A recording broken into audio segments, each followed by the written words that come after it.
Seltzer Kings. Podcasts. At Sierra, discover great deals on top brand workout gear, like high-quality walking shoes, which might lead to another discovery. 40,000 steps, baby. Who's on top now, Karen? You've taken the office step challenge a step too far. Don't worry, though. Sierra also has yoga gear. It might be a good place to find your zen. Discover top brands at unexpectedly low prices. Sierra, let's get moving. Calm down. What are you so upset about? Mr. Rooks is an amazing teacher, one of the few good teachers at Neptune High. And you're just gonna join the witch hunt to get him fired? I'm just running a background check. I'm not organizing a stoning in the town square. For the record, I can't help you. I've already volunteered to work with him. You know how I dread going to that school every day? His class is one of the few things that I look forward to. Well, I'm sorry. This is my business, honey. It's what I do. Besides, the girl deserves to be heard. No, actually, she doesn't. She's a liar and a gossip and a manipulator. What makes you think that? I just do. Well, I can't drop a case based on a feeling you have. I'm sorry. Fine. You can answer your own phone.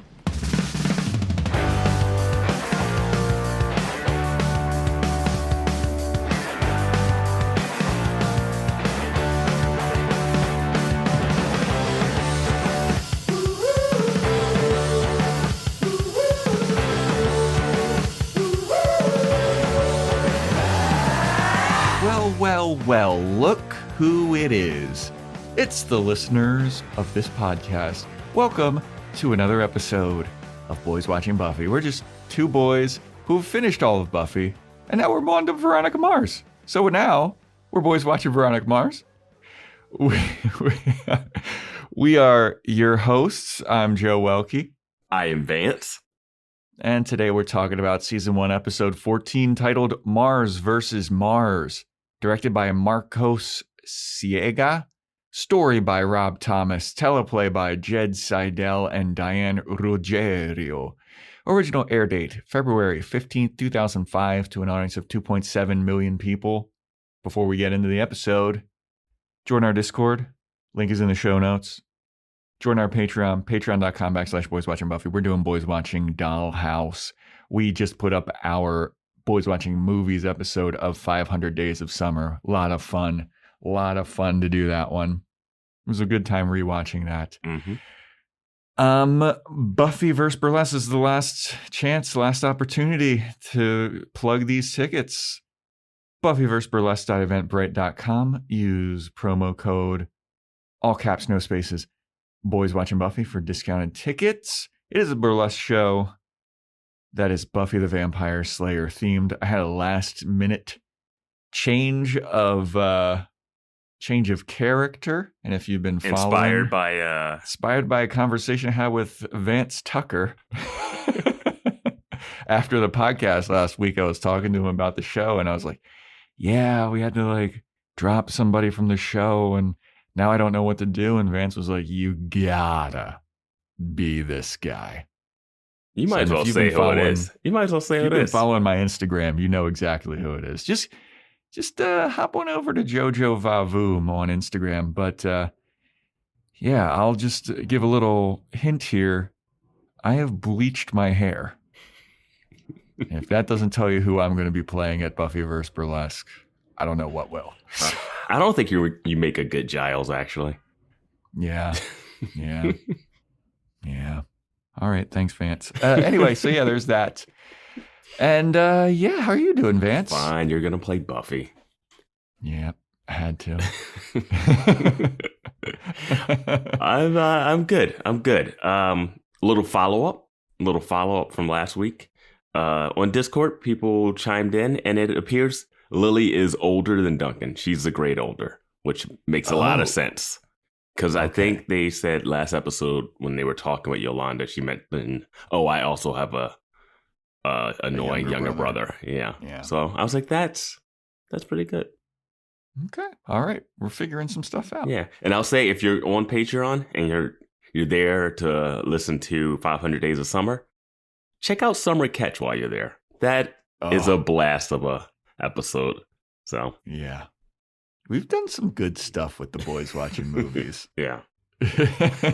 We've done some good stuff. Yeah. Just like we're doing some good stuff with Veronica Mars. Mars versus Mars.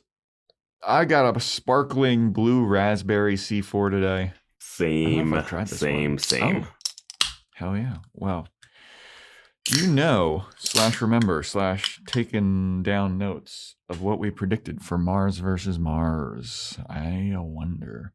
Yes. I said that it would be something to do with Veronica's mom. Not at all. Mm-hmm. Nope. And you said Veronica confronting Keith about who her real dad is. And we find out the identity of Veronica's dad. Nope. I thought that was a crazy prediction. That's definitely something they're saving for the season finale Episode or 20. the end of the series. Yeah. Yeah, well. Yeah, I mean, we're taking swings here, man. We're taking swings here. And the title of this episode, Mars vs. Mars, definitely a riff off of Kramer vs. Kramer, that movie. With this, like I never saw that one. I have never seen it either, but I think it's like a husband-wife going against each other situation and like in a courtroom type thing. That's kind of like the courtroom lingo of state versus blah, blah, blah, you know? Yeah. So I think that's what they're trying to do here with the whole split. Mars. Yeah. Again. Are we spy versus spy? Again, not beating the allegations of Veronica and Keith's relationship being more husband-wife than father-daughter. Yeah, I was gonna say that when you were laying out the Kramer versus Kramer thing. I was like, Vance. Yeah. Well, let's get into this episode, shall we? Before we get started, I want to say, off the bat, I think this is a good episode. It's got some questionable characterizations, and I'm gonna have some stuff to say about this one. My jaw was on the floor like a quarter of the way into this episode. Yep, my jaw was on the floor, and then it kept dropping and kept dropping, and then kept being like, "We're doing this, huh? We're just doing this." Yep. And we'll talk about it, but there's some stuff in this episode, man. Yep. I also like this episode. You know what? Did I like this episode? Again, my thought is good plot, questionable characterization. Yeah. All right. Well, okay, we get a recap of I loved this recap. I gotta make a mention of this because if this is your first episode of Veronica Mars that you ever watched and you see this recap and you see Veronica Mars talking to Abel Koontz in that southern accent, you'd be like, what the hell is going on? With zero context whatsoever. Yeah. They gave you no context for the southern accent. He was just like, I know who you are, Veronica Mars. What? And she's like, well, howdy doody there, Mr. Koontz. And then the rest of the episode happened. You're like, wait, what? Yeah. So, recap of Veronica talking to Abel Koontz. Duncan has stopped taking his meds. What medicine could that be? The Eccles family drama of Lynn committing suicide, quote unquote, maybe. Logan believing that his mom isn't dead. And then the episode opens up right where we left off last episode, where Logan is at Veronica's door and he's like, I need you to help me find my mother. And he's explained to Veronica, like, my mom definitely did not kill herself, all right? She wouldn't do that. And Veronica's like, I mean, it seems pretty much like that's what happened. And he's like, Veronica, look at the evidence here. There's no body. There was a woman that said, and then Veronica's like, well, there was a woman that said that she saw your mom jump. And Logan's like, I don't believe her. She's a liar. And his mom wouldn't jump off a bridge with her credit cards. Without her credit cards. Without her.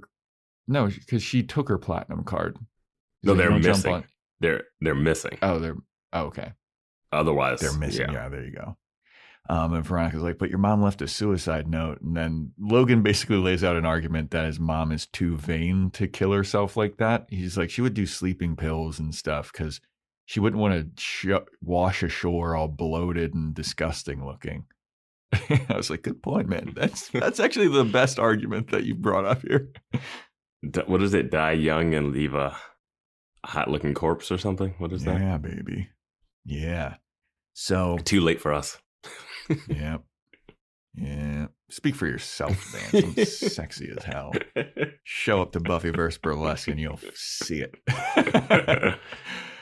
But anyway, so yeah, Veronica has been hired by Logan, well, quote unquote, hired by Logan to find his mom. He is clutching his jacket closed like it's a bathrobe. And it was crazy. Yeah, the whole scene. Yeah, and then he opens it once to show the lighter that he does not explain to her anything about. He just shows it and then puts it back. And this is the start of Veronica looking at Logan with those come hither eyes.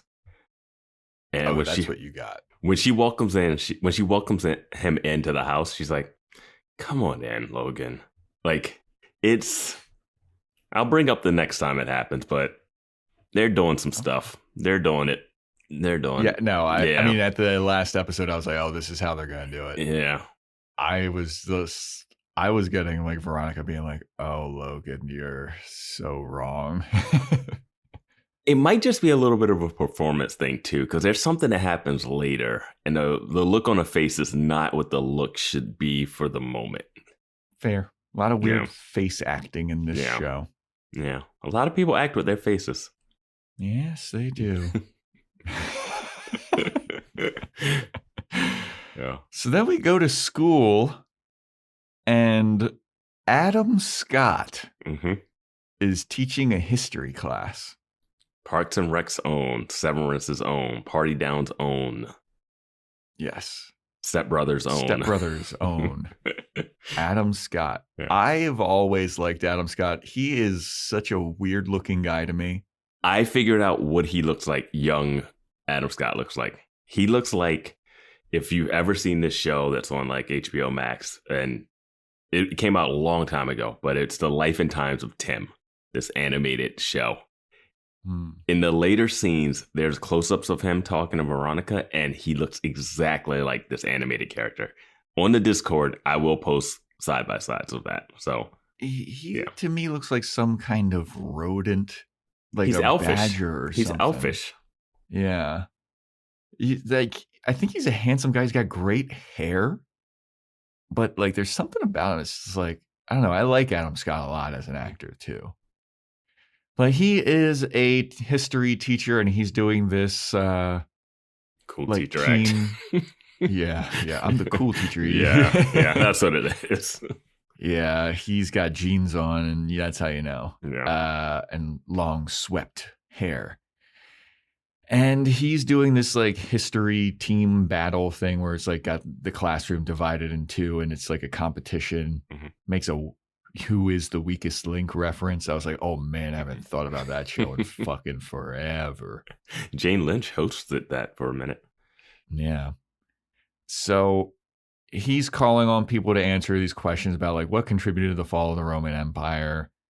Somebody says the Huns or whatever, and then he calls on Wallace, and Wallace is like slaves, and he's like, you're absolutely right. And then he calls on a girl that's like shyly not participating in the weird like chanting and desk pounding. And he's like, who's that in the corner over there? Carrie Bishop.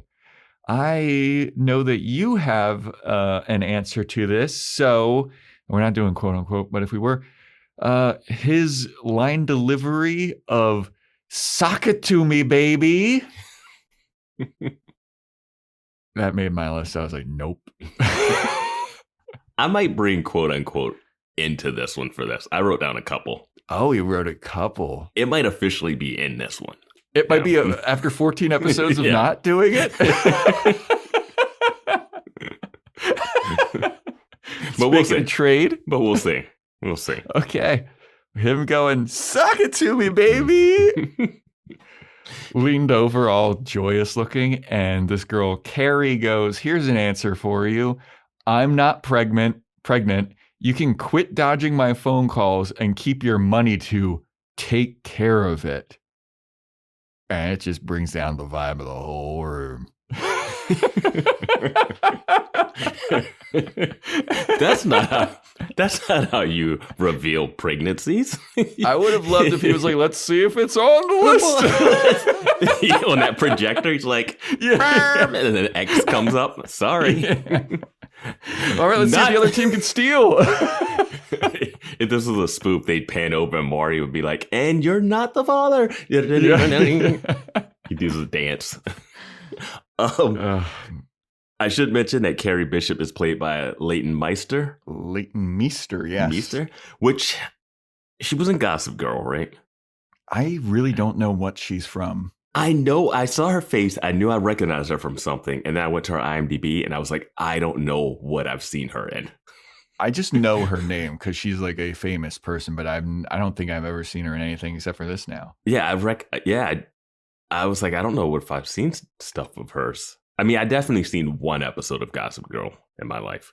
So maybe that's Boys it. watching Gossip Girl? I mean, that was a debate before we even did Buffy. That was a potential. Yeah. Very much like Kennedy. Yeah. Yep. What a deep cut. Yeah, that's one for the long-time listeners. Yeah. Well, not that long. Not that long. But yes, this girl is accusing Adam Scott, a.k.a. I didn't write his name. There's Mr. Rooks. Yeah, Mr. Rooks. That's what I got. Yep. Mr. Rooks of sleeping with her and getting her pregnant. Or not pregnant, technically. So, yeah. So then we have the long time ago we used to be friends opening, and we come back from that. And this is where my jaw... Yep. I have WTF in my notes right now. Just my note says Veronica Mars goes to comfort ... the teacher. Veronica Mars asks Mr. Rooks if he's okay. Yeah. And yeah. It's very interesting watching this in present day, current situation, current times of 2025. But man, just no. She's riding hard for Mr. Rooks. And I don't know if I was going to bring this up later, but the fact that she is a victim of possible sexual assault, you would think like some kind of bonding or just some kind of, it seems like that happened, but it only happened so she can bring it up every couple episodes in like a one-liner VL, but not like affecting character at all. Like Lily got murdered and she changed her whole personality, skill set, look. That happened. And it was like, that's Tuesday. Dawn's in trouble. Yeah, it was wild to see that this was the choice that they made coming out of the commercial. Yeah, same. This is where I was like, wait, what? We're not even going to ask questions? We just immediately start defending Mr. Rook. She goes up to him and she's like, what's that? Oh, sorry that happened to you, Mr. Rook. And he's like, oh, it's all good. She's making that whole thing up anyway. And all I ever wanted to do was be a teacher. And like, this is going to ruin me. Like, everybody's already talking about it. And Veronica's like, yeah, probably. You hear some students snickering outside of his classroom. And then Veronica's like, I swear I'm going to prove that lying bitch is lying.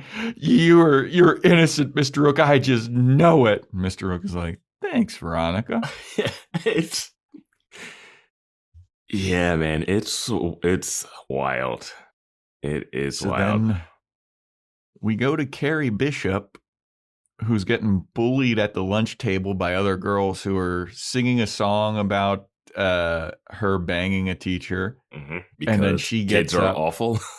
People are awful. People are awful in general. Just wild.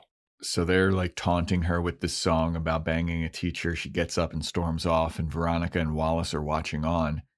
And Wallace is like, damn, that's pretty brutal that they're bullying her like that. And Veronica's like, I have no sympathy for her. Yo. This would help if it was a character like if this was a lot of Buffy reference. If this was like a Cordelia early, where you don't really like her and she did something and you don't trust her, like it's established that she's kind of one of those people that might do something like that at that point in the series, or at least enough. But this is a new character that I have no ties to, and I'm just like, I don't know what's true or not, but Veronica just already fucked this girl. That teacher had us banging on desk and answering questions. He's innocent. Yeah. So Veronica is like, well, you don't know anything about Carrie Bishop if you believe her then, Wallace. Let me tell you a little bit about Carrie Bishop. She's the gossip queen of the school, and she always makes stuff up, and she's a bitch. And I need her permanent record. And Wallace is like, okay, I guess you're not even asking nicely anymore. And then Veronica turns around, sees Duncan, and she's like, Duncan, who's your doctor? And Duncan's like, it's Doctor whatever his name is. I don't know. Yeah, he's expensive. Yeah. And then Veronica turns around and Wallace has already got Carrie Bishop's permanent record. That was insane to me. They went at the lunch table. By the time it's a cut to later in the day, I have to believe. Is it?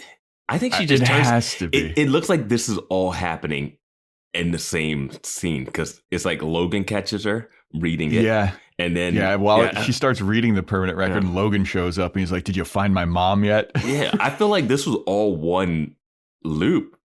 I don't know. I think the lunch scene ends after she asks Duncan who the doctor is, and then we have a jump forward to Wallace with the permanent record and then Logan catching up with her. Okay. I mean, that would make a little more sense. I can't remember what I saw.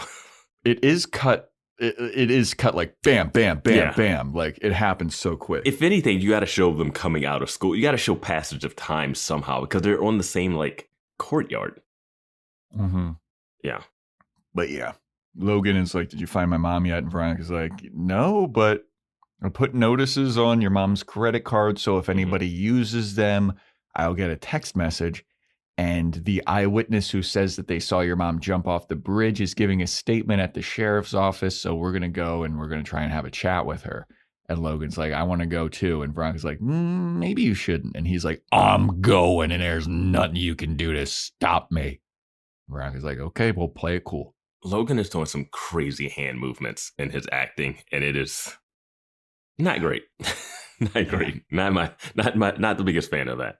You know, I'm looking forward to like season 2 and 3 when maybe they get some acting stuff under their belt, you know.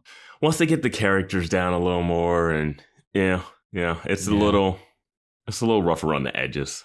Yeah.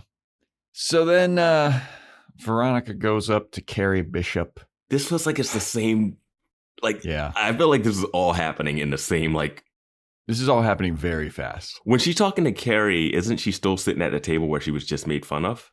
I think so, but I mean, it can't be. I think it's all the same. I think it's all the same little loop. I swear, man. Because she's still sitting there. She's still sitting there. Yeah. Well, we saw her get up and walk away after the girls were singing at her. Maybe. Okay. But Veronica goes up to Carrie and she's like, I know you're a liar. And Carrie's like, dude, you're just being so naive. Like you just fucking, why are you riding so hard for this guy? Like, I get that he's like your favorite teacher or whatever, and you're in love with him or whatever, but like, he is a bad guy. And Veronica's like, well, I know that you met with Mr. Rooks in September, and people who sleep with their teachers don't meet with them in September. It was a parent-teacher meeting. Parent-teacher conference, yeah. It was a parent-teacher conference that they had. And Carrie's like, believe what you want, dude. This happened. And Veronica's like, So Veronica goes over to the Mars Investigations office. And Keith shows up. And he's like, hey, what's up, honey?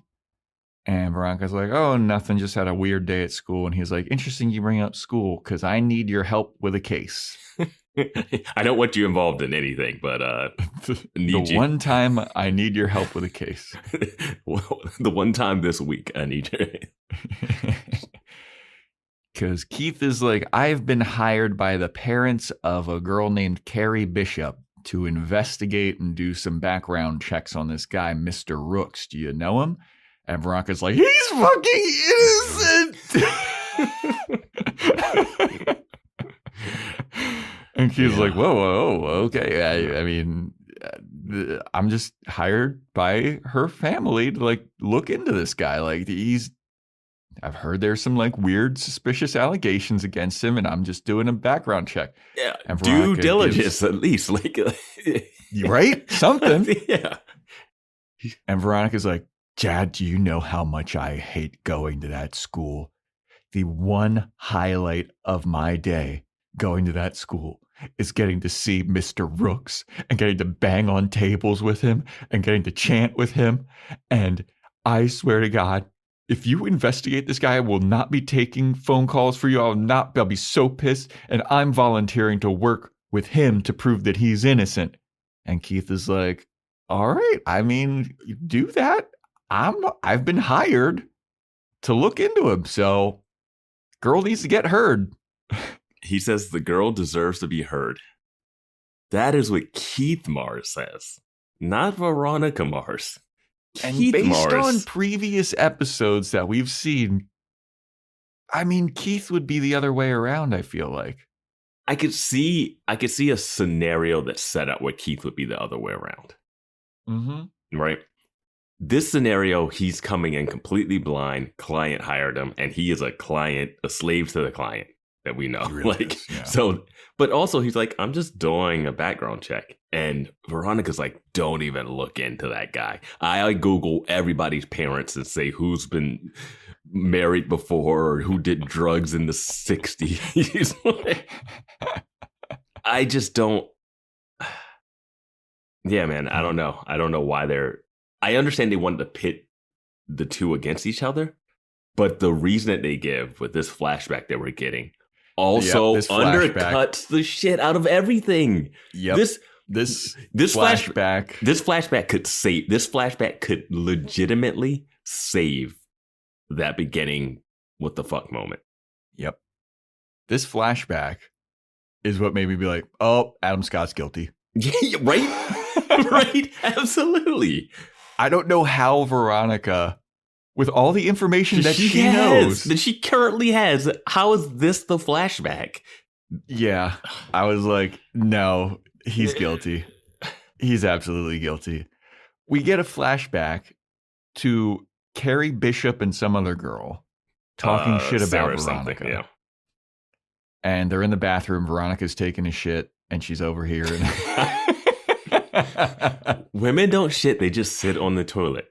Yeah, that's true. Yeah. Fair.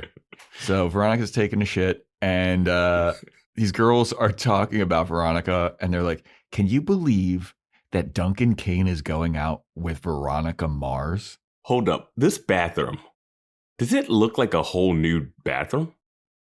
No, it's got the blue and green tiles. Oh, it does? It's the same. It seems like the sink isn't. It seems like the sink area isn't as long as normal, you know? It's not that wide open space that we normally see. It looks more, I don't know. I mean, maybe it's the same tiles or something, but it looks familiar to me. Okay. But they're talking shit. Can you believe that Duncan Kane is going out with Veronica Mars? He must be crazy. And then Carrie Bishop is like, well, I mean, he actually is crazy. You know that, right? And the other girl's like, what? What do you mean? And Carrie Bishop goes, well, my friend heard through another friend that he was dragged into the hospital having a crazy fit. Like he couldn't, they had to have orderlies like holding him down. He was like foaming at the mouth and he was just like going absolutely apeshit. And so, yeah, he's crazy. And that's probably why he's dating Veronica Mars, because she ain't all that. Then Veronica gets out of the bathroom, typical Veronica fashion, to confront her enemies. She like shoulder checks the one girl on the way to wash her hands. The element of surprise is just not something that Keith taught her. Yeah. He's taught her a lot. It was just that one lesson that she's like, I gotta skip this as a party. It's like, what? Yeah. The element of, oh. Yeah. So Veronica like walks by. She's washing her hands. She's like, of course you two would be talking shit, you skanks. She And then we doesn't come back to Well, present here's day. the thing. She doesn't even say that. She literally says something that's so plot contingent, where she goes, Carrie Bishop and Sarah, whatever. Like she just says, it's like K. I got it written down later, but she just says their names. Yeah. That's it, and it's just for the audience. Like that is not an indictment. Like, oh, of course it would be you, Carrie Bishop, and you, Sarah K. Like, Yeah. that's not even like an insult. You just said our names. Yeah. So why this flashback doesn't make sense? Yes. Because we see in the recap Veronica listening in on Duncan's chat with the counselor, talking about how he was on meds. And she's like, what meds could he be on? He must be on other kind of meds. And then we see this flashback of like, oh, he was taken to the hospital frothing at the mouth. And Veronica just like conveniently forgets that that Duncan is on some other kind of meds. And it's just like, maybe he was taken to the hospital for whatever he's doing there. Also, the scenes before this, she just asked Duncan in present day what doctor he goes to so that she can presumably find out what meds he's on, right? Yep. So when her flashback is, you can't trust this girl who said something that I now know is true, that I'm currently investigating myself. Now everything she says is a lie or whatever. Yeah. Like the flashback has to show her doing some heinous shit. And I've called this flashback BS out before with the cult, the cult people, and they showed that kid and he was like making fun of Weevil for stealing a song lyrics and passing it off as poetry. That's like low bar for like a flashback to establish a person's an asshole. Yeah. like this isn't even like that bad of gossip. If this, no, it's true. Maybe. Yeah, and we've heard Wallace constantly say, you wouldn't believe the stuff these people say about you behind your back. If this is the stuff they say, oh, he must be crazy to date Veronica Mars. That's light. That's light work. That is not enough to be like, I hate her. She would definitely go a level to say a teacher impregnated her. Yeah. This flashback just doesn't. This flashback could have solved everything. I need some real big lie. Like she liked Duncan. She lied about Veronica doing something to try to hook up with Duncan and it didn't work. And then you're like, I don't trust her. She will lie to get what she wants. Or she like ruined her friend's life to do something. Like, I mean, dude, the episode with the fucking purity test was more gossipy about Veronica than this. Like, this is nothing. I need this. Instead of this does not need to lend credence to the Duncan might be on pills that are different story. This needs to be she can't be trusted. Sarah Bishop can't be trusted. She can't say something that might be true in the flashback about her not being true. Yeah. Unless you really just want to tip your hand too far, but then it messes up the character of Veronica. Now it makes Veronica seem like a bad detective, a bad memory person, and like super. I don't know. It's bad. It's a bad flashback. Yeah, I just to prove Mr. Rook's innocence and to prove that Carrie's a gossipy like liar. This is Veronica having her own flashback. Yeah. like you're watching that flashback in your head and you aren't being like, oh shit, she was right about Duncan. Yep. I'm currently investigating it. I'm literally going to the doctor's office later today to figure this out. But Carrie's a lying bitch. Blew my mind. I know we spent a lot of time on that, but it's such a linchpin moment that just like this flashback could have changed it. This flashback could have changed everything for me. Yeah, the jaw went through the ground on that too. I was just like, what? That's your evidence? How is this memory not the first thing you think of when Lily is killed, too? Yeah. Yeah. I don't know. But back in present day, Veronica and Logan, they go to the police station and they see the eyewitness, and they have Cliff there with them, and they've bugged Cliff, and she and Logan are listening into the conversation that Cliff has with the eyewitness, because he's like, oh, I heard that you saw Ms. Eccles like jump off a bridge. I work for, are you willing to give more of a statement? And she's like, how much are you paying? And like, and he's like, he leads to like, will you say this? And she'll say, or how much money, right? Like, so she's willing to say anything to get a payout. Yeah. Interesting that they're sitting in the police station instead of like outside of it, because they don't have any reason to be sitting inside of it. Plus, also, I don't think she would be welcome inside of the police station just to be hanging out, right? But whatever. Yeah. Sheriff Lamb would have been there like, what the fuck are you doing here? Yeah. But anyway, also, this is a different station than we saw in the first couple episodes. I don't know anymore. I thought the bathroom was different. You said it wasn't, and I don't know. I mean, where's the fucking German lady? Yeah, that layout's different. But maybe that's the hallway out. I don't know. Yeah, that is probably different. I don't know. That fire. But everything. Yeah, that fire probably burned down the entire station. Except for all the evidence that they had of Lily Kane for no reason. Cliff also says in this scene that Veronica owes him one now. And I was like, what? Doesn't she, like, aren't half your victories in court based off of her investigations? Yeah, Cliff is a crooked. You've heard of crooked cops. Like Cliff is a crooked lawyer. Like people have heard of crooked lawyers too. True, yeah. He's just a bad lawyer. That's all. Yeah, but he's asking this eyewitness the questions and stuff, and she's like, "How much would you pay for me to say that?" Logan loses his shit. He like runs over to her and he's like pointing his fingers and shaking his hands like a maniac. Like, how dare you make up shit about my mom? She's not dead. And then the eyewitness is like, I don't know who this fucking crazy kid is, but I'm out of here. And she leaves. And Cliff looks at Veronica like, you blew that one. And he's like, you owe me one now. Yeah. Yeah, because they got what they wanted. They got enough info from that. This didn't play out longer. I thought it would play out a little longer, but no. But she goes over to Logan. She's like, no, this is a good thing. Like, I understand that you're freaking out, but this is a good thing. That kind of shows that she's willing to take money to say whatever. So this is a step in the right direction. And Logan's like, ugh. And then who shows up?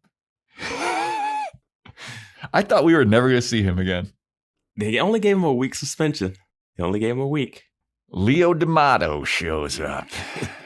And he wants nothing to do with Veronica. And he's like, I don't want anything to do with it. You got me in big, big trouble with the rest of my sheriff cronies, Veronica. Why you do that to me? You used me. And I didn't even rat you out to get the evidence back. I don't even know if we got the evidence back. And Veronica explains to him, like, no, yeah, I did use you, okay? But it's because let me lay out all of the reasons why I used you. So the Lily Kane murder case is bullshit. And Leo's like, they got a guy who confessed to it. I don't know what you're talking about. And Veronica's like, that guy's a patsy. There's a whole slew of evidence that Lily, that doesn't add up about this, including that there's pictures from your evidence locker of Lily Kane's shoes being in her house, in her house, and then how did Abel Koontz end up with them? She brings up the ticket that happened hours after. Insane that this is the first time she's verbalized that to someone that we've seen on screen. Like, I don't know if she told Keith or not. We haven't seen her tell Keith that, which was Keith's whole thing. Mm-hmm. Like, that was his whole crux. If he knew about that, he could, but. And Leo, he goes, man, how do you know all of this? And Veronica's like, because I stole evidence from you. Also, that the person that had the tip that it was Abel Koontz was Clarence Weedman. He's the head of security at Kane Software. And then Veronica's like, so yes, I used you. I'm sorry, but I used you before I fell for you. And Leo goes, you fell for me? You're into me? And I was like, Leo, no. What? My note says she fell for Leo. Can they even date with the age issue? And I don't think so. I hated having to Google this because it's like I open up an incognito window. Vance is on the registry now. I know.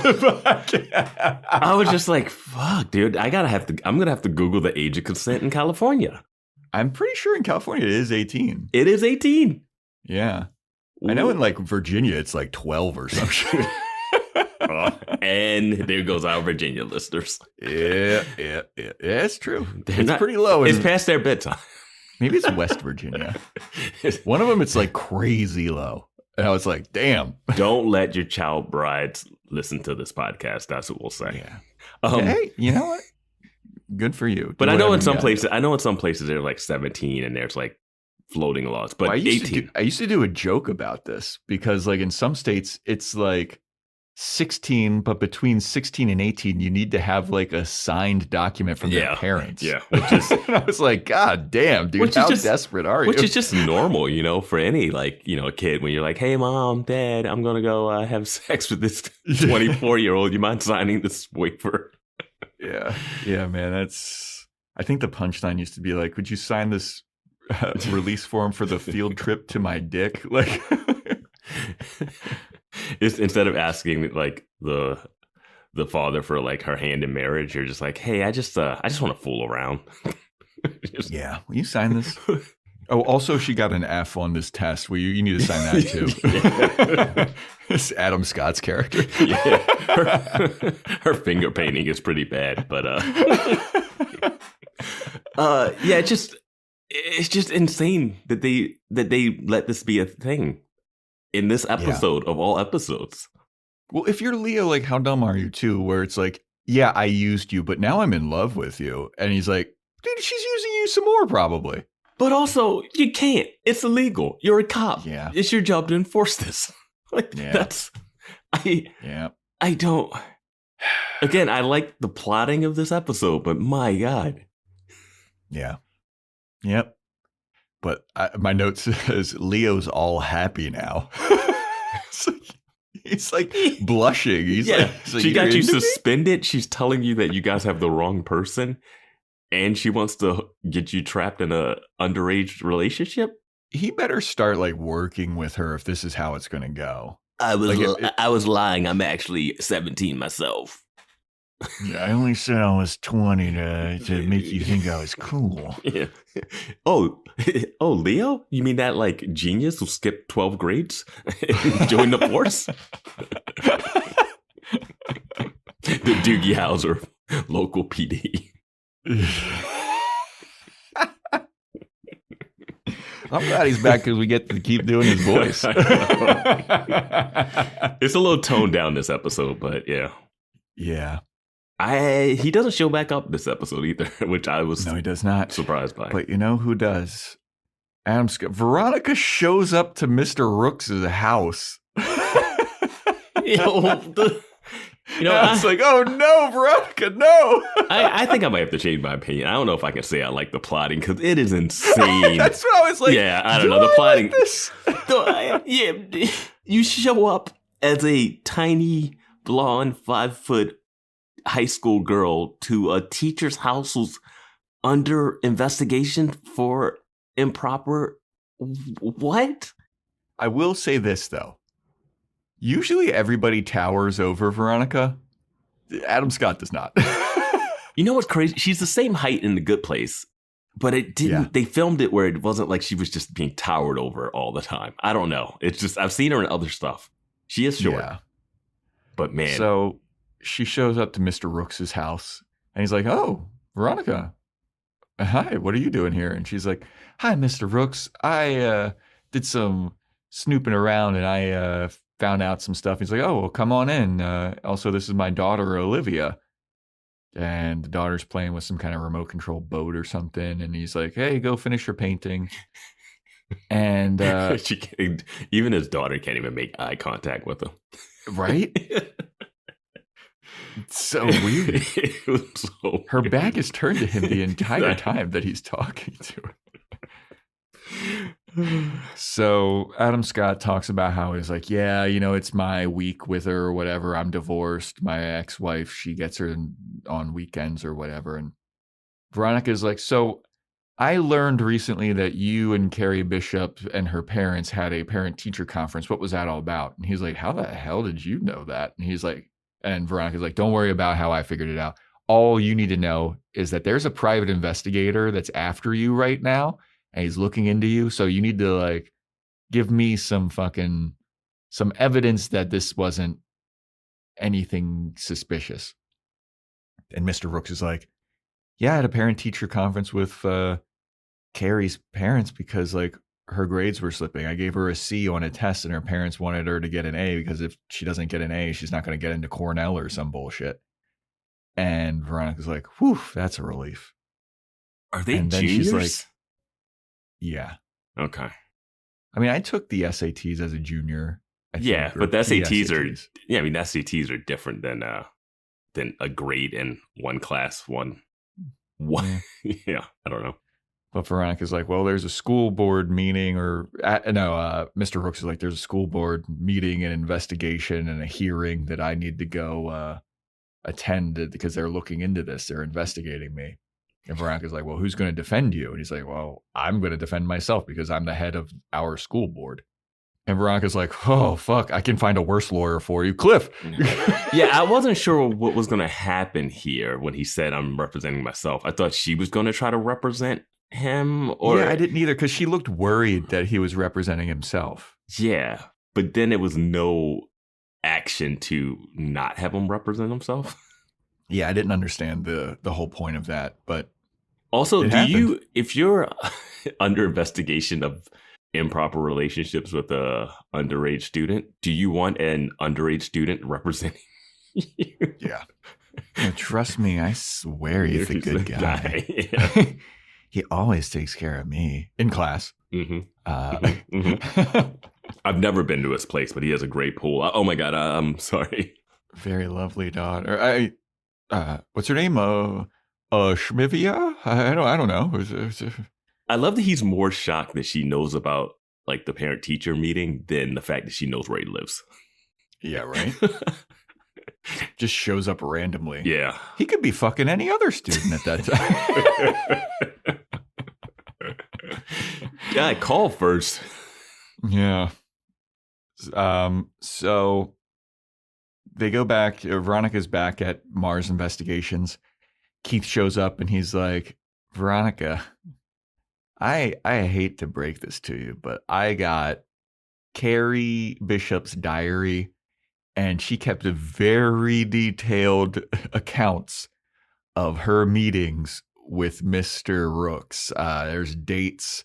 There's all kinds of proof that they were together. And Veronica's like, Carrie Bishop's a fucking liar. I can't believe you're still doing this.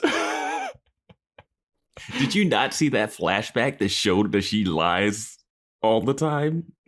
Yeah. And then Keith is like, look, dude, I mean, I also looked into Mr. Rooks' credit card charges and the diary matches up with the credit card charges. And Veronica is like, puts her fingers in her ear. I'm not hearing this. Yeah, I don't know the setup that gets us to this, but there's a line that Veronica mentioned something about Kid Rock, seeing a Kid Rock concert or something. Yeah, this is because Keith is like, Carrie says that she was with Mr. Rooks. They went to this restaurant in San Diego and then they got a hotel in San Diego. Mm-hmm. And it was in her diary. And this is when Veronica's like, I could write that I went to the House of Hedonism with Kid Rock and we stayed up all night smoking weed and all this shit, but doesn't mean it's true. And that's when Keith is like, the credit card charges matches up. Yeah. And then the scene and then Keith goes, yeah. And I don't want you hanging out with Kid Rock. I don't want you seeing Kid Rock. That was great. That's a good line. It's a good line and it ages very well for the time. Yeah. But also, like, this is very lighthearted of Keith like Keith is like, and I don't want you hanging at seeing Kid Rock. Like that's just writery callback. I mean, that's just like the callback of that setup from earlier. I know, but a girl is being statutory raped. I know. And your daughter is just like adamant about it. And then he's joking about it and like, yeah. I mean, but her best friend died and she's still trucking along. And not looking good. She might have hooked up with her brother. Who knows? Keith might not even be her dad. Like, but this is really getting to her. This teacher. Yeah. If this one history teacher goes, she'll never learn anything again. I will say this too, because as we're about to move to this next scene, there is so much fucking shit happening in this episode. Oh my God, yes. It's too many things. Yeah. There's like an A story, a B story, a C story, a D story, an E story. Like there's stuff. Like they threw Leo in here, and then they're like, and at the end they throw a little tag that we don't even like. I'm like, oh, geez, I was hooked enough. You got me. I don't need. Yeah. But in this next scene, Veronica's calling Duncan's lawyer to make an appointment so she can snoop around and get it. I was like, oh yeah, that's the thing that's happening in this episode. It's like, what is it? The D plot, the E plot, the F plot? Like, how many plots are in this thing? So as she's calling Duncan's lawyer, our Z plot shows up. Logan, his doctor, yeah. Logan is Duncan's doctor. Yeah. Logan shows up to be like, hey, you find out anything more about my mom? And he has a tabloid that's like, look at this. And it's in that tabloid, there is a witness that says that they saw Lynn Eccles not jump off the bridge, but get out of their car, go into a secret van and drive off. And it looked like she was having fun. And Veronica's looking at it and she's like, yeah, but dude, this is like one of those fake gossip magazines that have like Bat Boy in it and shit. And Logan's like, I don't care. It's a lead. And Veronica's like, okay, I'll look into it. She looks who made the statement. She calls them. She calls them up and she's like, let's meet up today.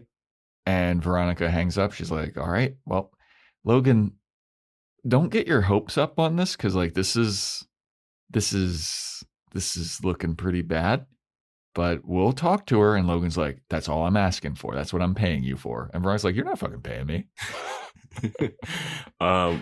Veronica has a flirty look when he comes in there too. It's something about her. Is that? Okay. It's something about how she welcomes him in, and she might be trying to do, hey, your mom just passed away. I'm trying to be comforting, and it comes across as a weird, like, I don't know. It's something there. Her vibe is not the way it's been when she's seen Logan before. She's not like giving him shit or anything, but it's also too welcoming. You know, Fair. It's not. She's not cutting to the core as much. And there's a line here where when Veronica sees we're not doing quote unquote. This is not quote unquote. I mean, now the door is open for quote unquote to come over. The door is open, but I'm closing it because this episode. But there's a line that Veronica says where she says there's a jungle tribe that worships Donald Trump's hair. It's a tabloid. I was like, yep. Kid Rock reference, relevant today. Yep. Donald Trump's hair reference, relevant always today. Relevant. Yeah. So Veronica goes to meet up with this woman, Sandra Nolan, who's the one that made the eyewitness testimony. That name you remember? That's the one I wrote down for whatever reason. And Veronica's at this coffee shop and she's talking to her. She's like, so you saw Lynn Eccles get into a van. Do you have any idea like what type of van it is or like a license plate number? And the lady goes, oh yeah, that other witness that says that Lynn jumped off the bridge, she's lying. I know Lynn is alive. They got into a van and they got into the van that from like The Pursuit of Happiness, the movie, that Will Smith movie. And Veronica's like, oh, you mean it was like the same make and model? And the lady goes, nope, it's the exact same van. And then she pulls out a scrapbook of Lynn Eccles pictures that she's cut out. And there's like star stickers and stuff and hearts all over it. I don't know if The Pursuit of Happiness is supposed to be the Will Smith movie or some made up movie that Logan and her were in or something. Yeah, because or not Logan, but Aaron Eccles. It's Aaron. Yeah. I think it's just the title of a movie. Okay, because I was like, they're not referencing that. I don't think they're referencing. Happiness came out after this. Yeah, they're not referencing the Will Smith movie. That's just okay. Because she says the same that name. Yeah, she says that Lynn and Aaron were in that movie, and I was like, huh? They're fictional characters on a show. So yeah, they're not in the Will Smith movie. But after she pulls out this scrapbook of Lynn Eccles, Logan is sitting behind this lady, and he's like, "This lady is a fucking liar. She's a loony, crazy fangirl." Fuck. I know that's how it's supposed to read, but for some reason, the editing is when he heard The Pursuit of Happiness fan, his eyes like perked up a little bit, as if it could be taken two ways, but the way that you said it is the way they wanted it to be taken. But I was watching it, I was like, oh, The Pursuit of Happiness van. He knows who runs that, who owns that van, and who she would have called to help her out. That's what I was getting when he walked away. But I think it's more, that's how it played when I watched it. But when they have this scene later where Veronica talks to him, it's played the way you described it, where he's like, fuck, another crazy person. Yeah. Also, The Pursuit of Happiness came out a year after this episode, so it's definitely some also not a movie that they were in because they're fictional characters.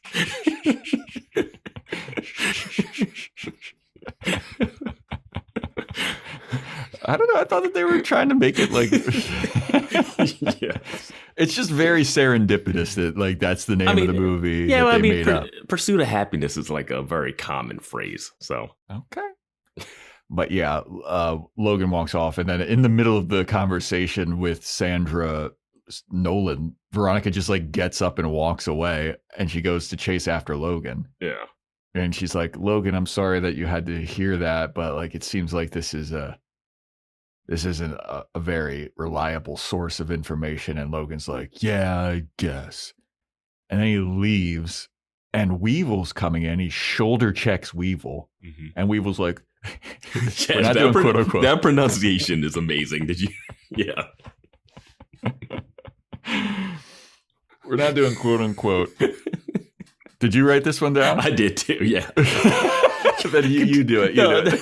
The delivery, it's just the way he says it, because Weevil comes in, shoulder checks Logan, and then Veronica goes, what happened? Did he lose a puku shell? Well, he first says, damn, Opie.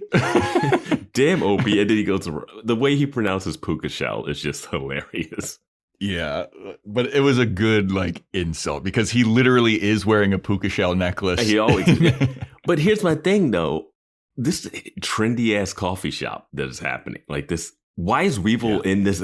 Like Weevil just appears in this episode. Weevil is very. He's in this episode. Yeah.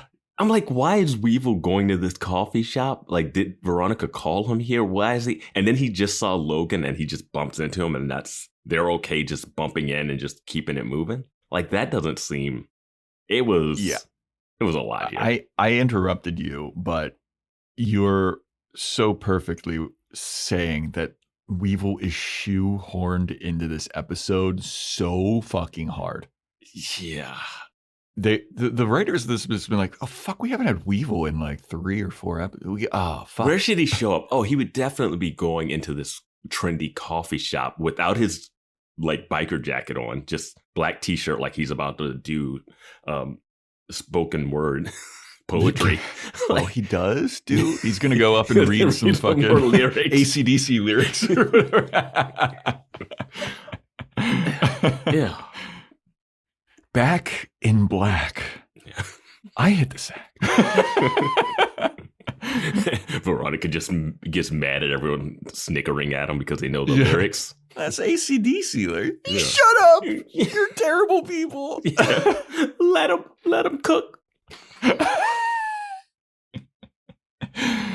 Oh God, you. This next poem is dedicated to my girl Lily. Knocking me out with those American thighs. You shook me all Night long. Just everybody at the club. And Logan's in the back like, oh no, he's talking about his little sister because that's what he told me that tattoo was for. He told me the tattoo was a little sister, so yeah. Don't know why he's singing Afternoon Delight about his little sister, but okay. Okay. I believe you. This is a good podcast. We'll let the listeners be the judge of that. Yeah, fuck them. I've decided.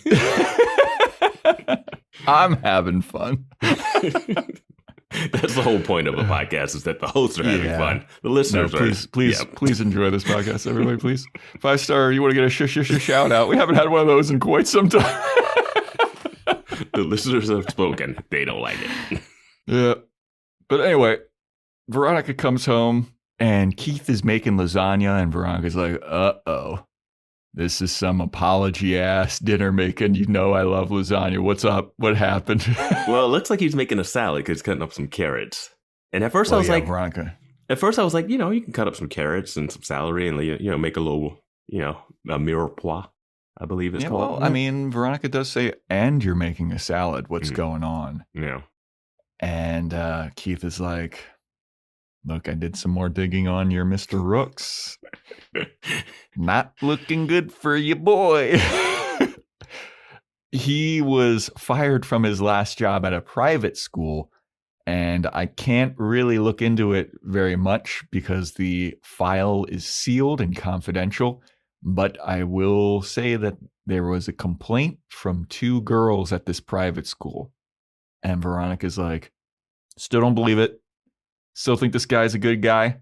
Let me see Carrie's journal. Let me see Carrie's diary. If you really like this hell bent on like taking this guy down, let me see your diary. And Keith is like, I'm not doing that. We can't do that. And Veronica's like, come on. And you wanted these kids to go to private school with this guy. Now are you thinking Aaron Eccles is a good dad? I mean, Logan would have been safe. Maybe. You don't know. You don't know.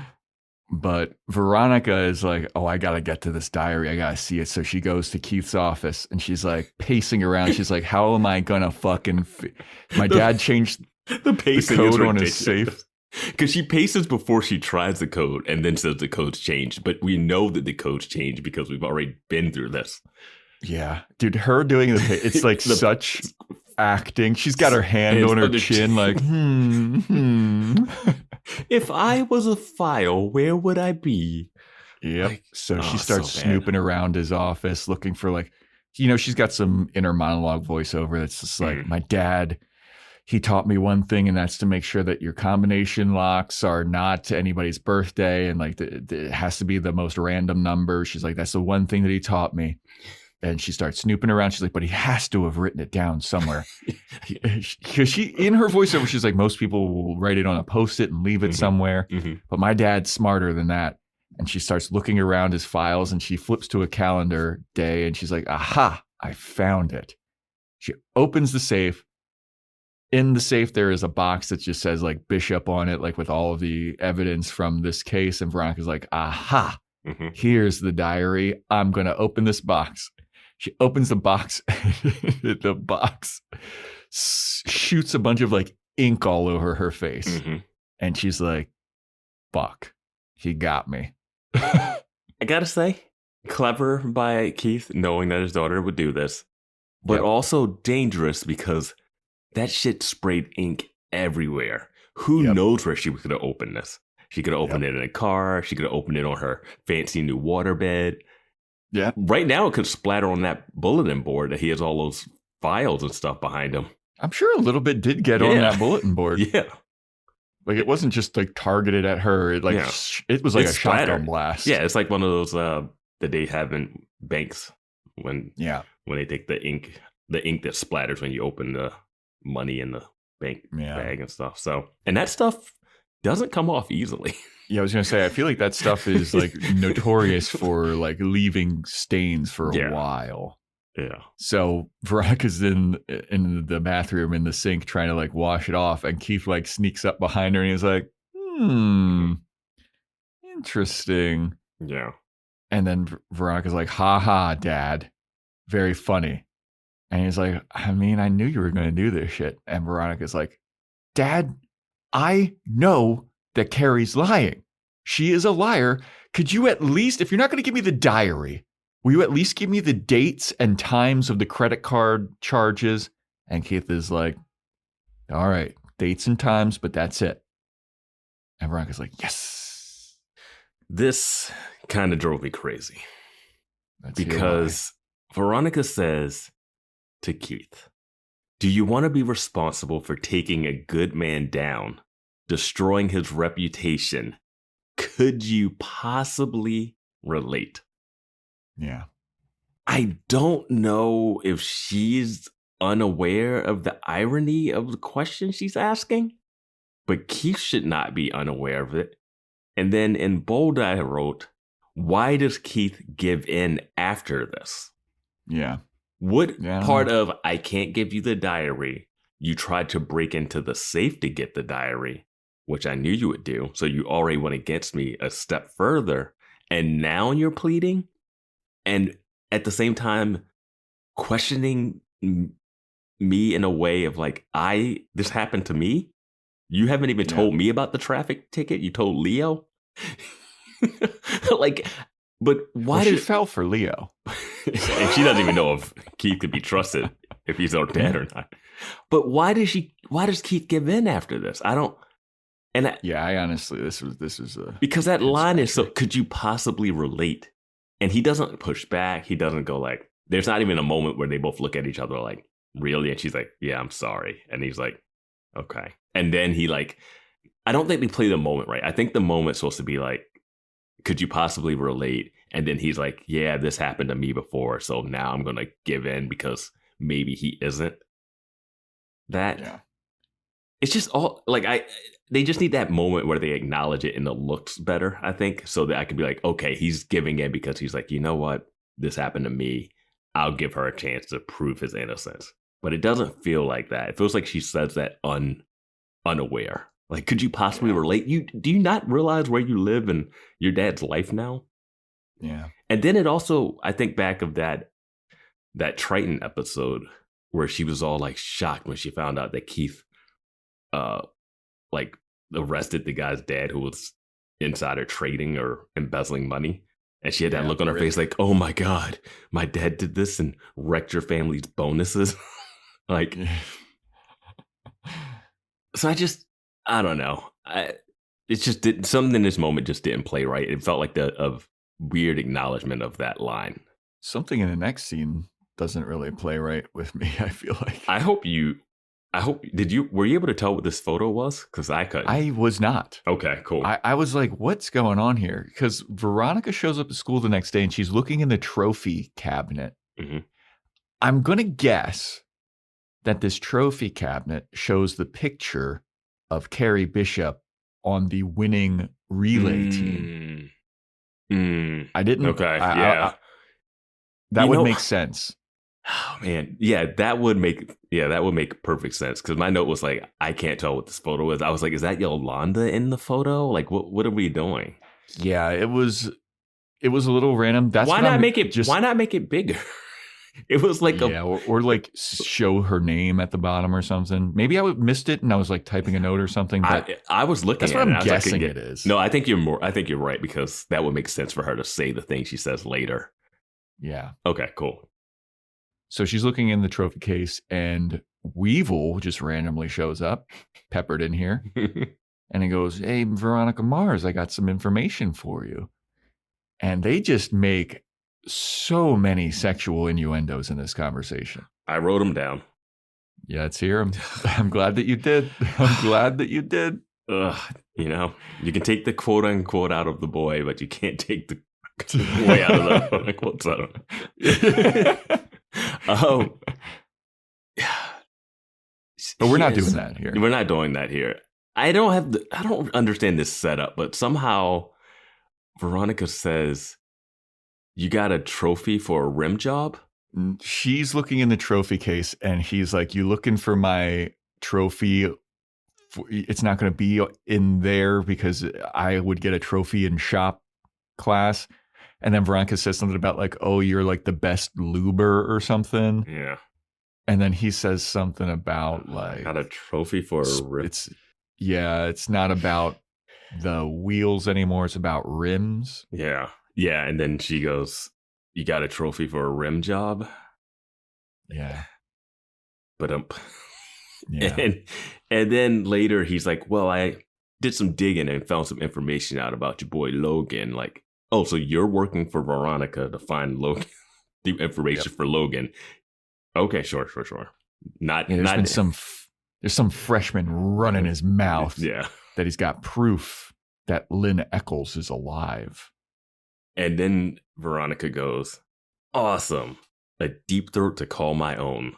Yep. Which is a reference that then is still a little dated, but now it's very far. Deep throat was like a mole on the inside situation. Yeah. I feel like Deep Throat is like, as a spy, known to the general public. I would think though, if you're like 20, like it might not be something that you've come across often. Fair enough. But yeah, this is when they're like, oh, these sexual innuendos have gone too far. He made like 6 in a row. And the Deep Throat one, that was too far. Yeah. And the way she delivers it, oh, a deep throat to call my own. Yeah, like, and Weevil like puts his hands up. He's like, I ain't even touching that. Yeah, he's like, you just did a rim job.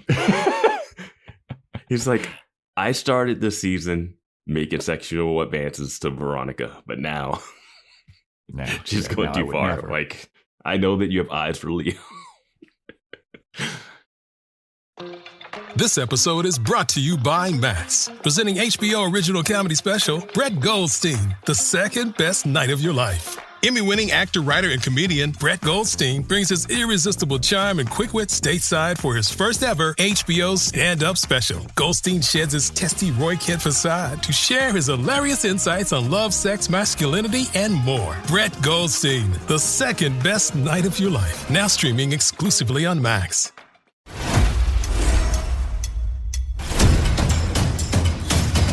Chefs, 24 culinary showdowns for 24 hours straight.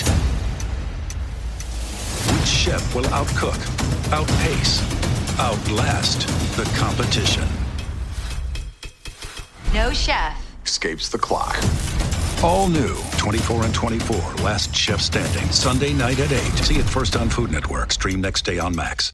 So Veronica goes to Mr. Rook's classroom. And she goes, hey, why'd you get fired from your last job? And he's like, how the fuck do you know all this shit about me? And he's like, here's why I got fired from my last job. I was working at a private school, very conservative private school. And I had the audacity to share some, I guess, I forget what he's saying, but like some Marxist philosophies and suggesting that they're not all that great. And America isn't the number one country in the world. Mm-hmm. And communism is actually pretty fucking rad. And Veronica's like, I knew you were a good egg, Mr. Rooks. And he's like, yeah. Yeah. And then Veronica leaves and you see Mr. Rooks give her a little look as she's going passing by. It was in this scene that I was like, he looks exactly like Tim from Life and Times of Tim. The hair is exactly the same. The head shape's the same. Like, and they shoot him in this like interesting light. Like he's very like photo, like it's very long lens on him. Yeah, shallow depth of field. Yeah. Oh, he also says like, oh, and I also had a motorcycle, which didn't endear me. And Veronica's like, oh, he's a bad boy, he's got a motorcycle. And you see Weeble in the back walking with his head hung like, she didn't like my motorcycle. I got a whole motorcycle gang. Oh, I'll give you the whole gang. So Veronica then goes over to Carrie at her locker, and she's like, this is the last chance you have, you stupid lying bitch. Drop the complaint. It's like, are you fucking a teacher, Veronica? Yeah. I mean, Carrie's basically like, dude, I get it. You're in love with this guy, but he's a fucking bad dude. Yeah. And Veronica's like, no, he's not. He just has some liberal ideas. Why are you doing this to him? He had a motorcycle. It's cool. And Carrie's like, look, dude, I'll give you want to know some intimate details about this guy? His bedroom, he's got black sheets on his bed. His go-to fuck song is side 2 of this Rolling Stones album. I forget which one it is. Mm-hmm. And he'll tell you the details of his divorce, and it'll move you to tears, and you'll just be jello in his hand. So if you're into this. Girls love hearing about divorces. Right? It's the best. Yeah. The best aphrodisiac is your story of your divorce. You know how they say never talk about your ex? Yeah. Not these girls. And if you can have your daughter in the other room, deal sealed. Well, I mean, the daughter knows to not look. Yeah. Daughter knows to keep her fucking eyes away. Go play with your remote controlled boat. Dude, if the twist was the daughter was somehow like involved with this and was framing people, that'd be amazing. Oh my God. But after Carrie Bishop lays out all these intimate details about Mr. Rooks and how he woos these girls, Veronica goes, okay, that's interesting that you have all this information because I've got some information too. Said that you were at a hotel with Mr. Rooks on the night of April 23rd. I looked into that. That's not possible that you could have done that because you were at an overnight track meet in Sacramento that weekend and you won the 1,600 meter relay. So there's no way that you could have done that.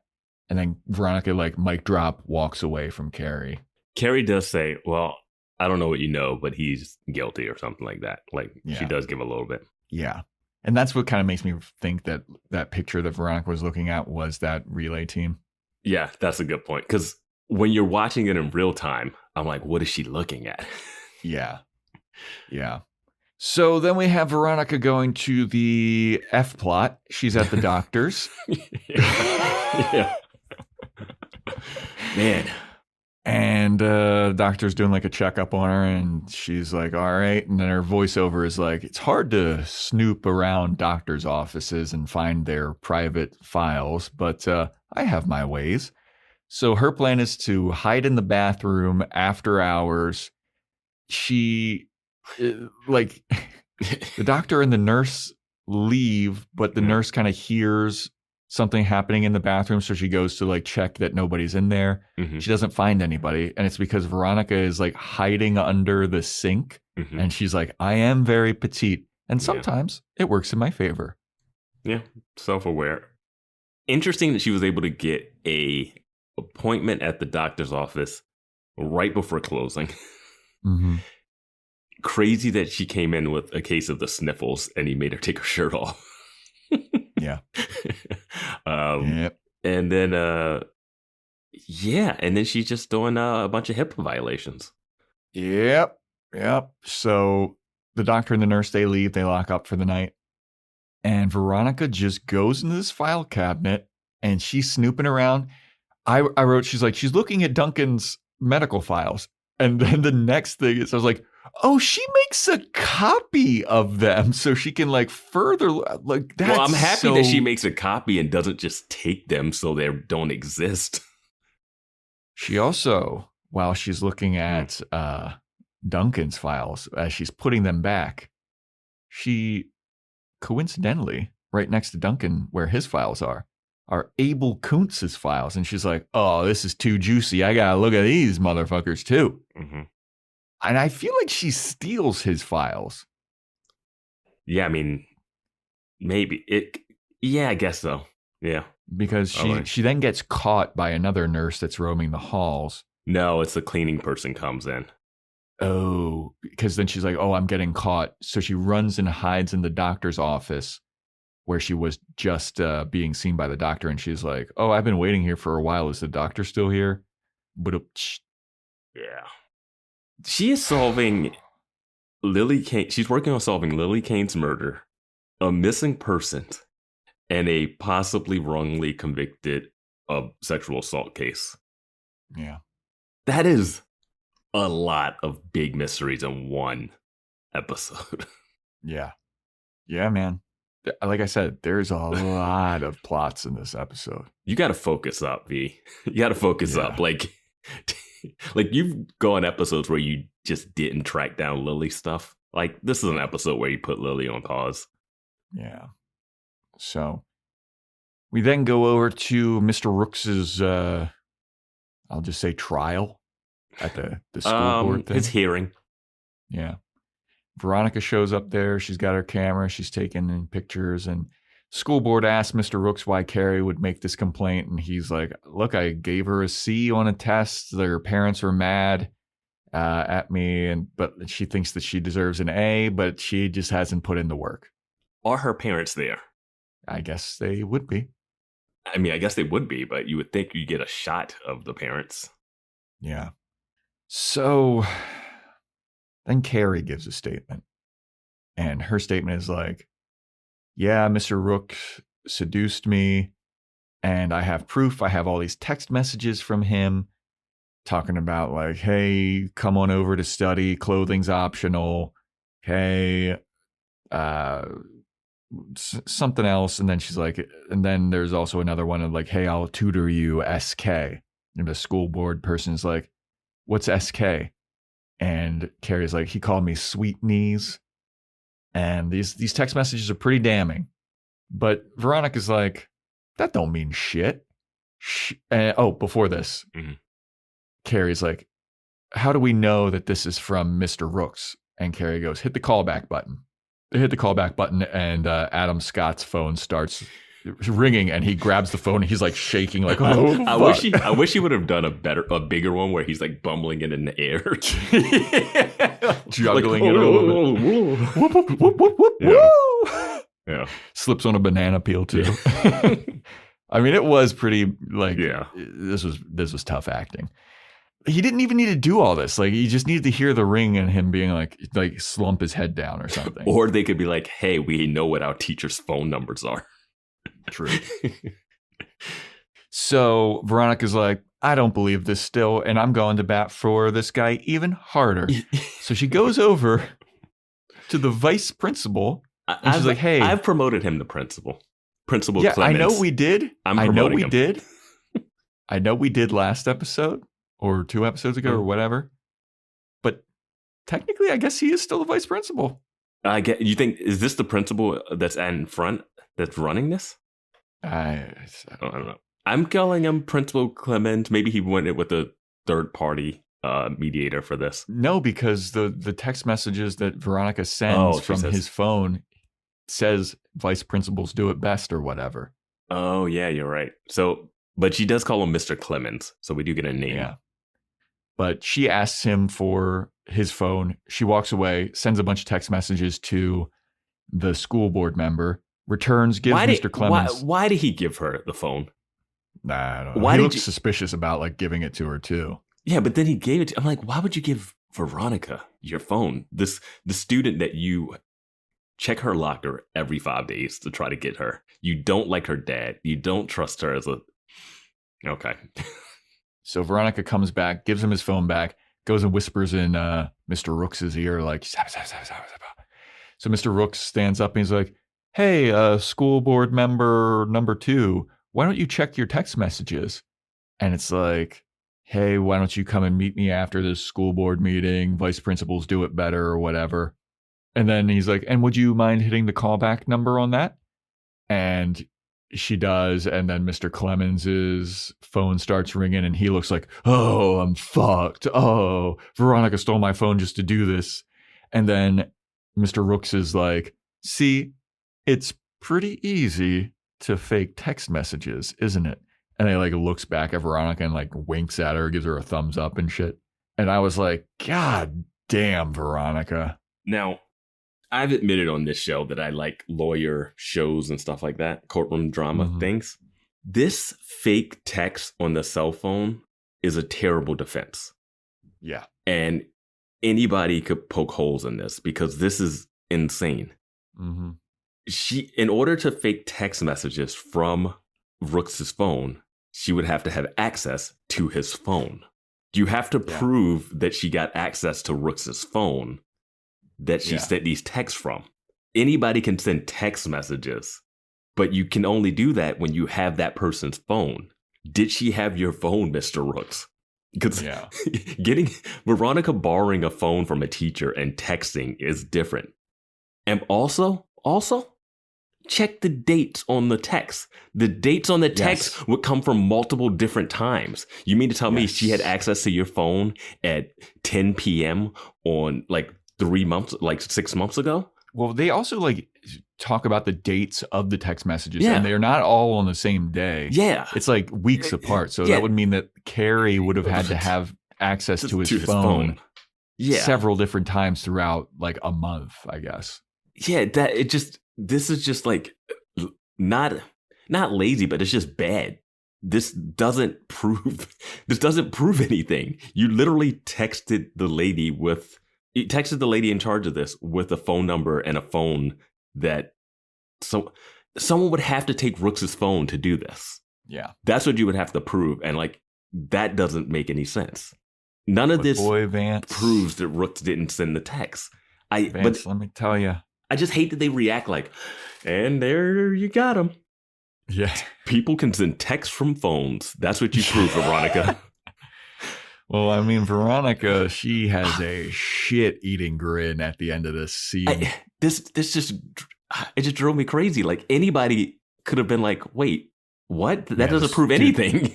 Dude, the school board, like, looks at Veronica. She, like, crosses her arms and leans back, and she's like, and there you go. I rest my case. And they were like, but how did she get Rooks' phone to send the text? Like, that, anybody ask that question? Well, Vance, let me tell you, school board comes back. Yeah. And they found no conclusive evidence that that these encounters ever happened, and Mr. Rooks is reinstated. He can teach even younger girls now.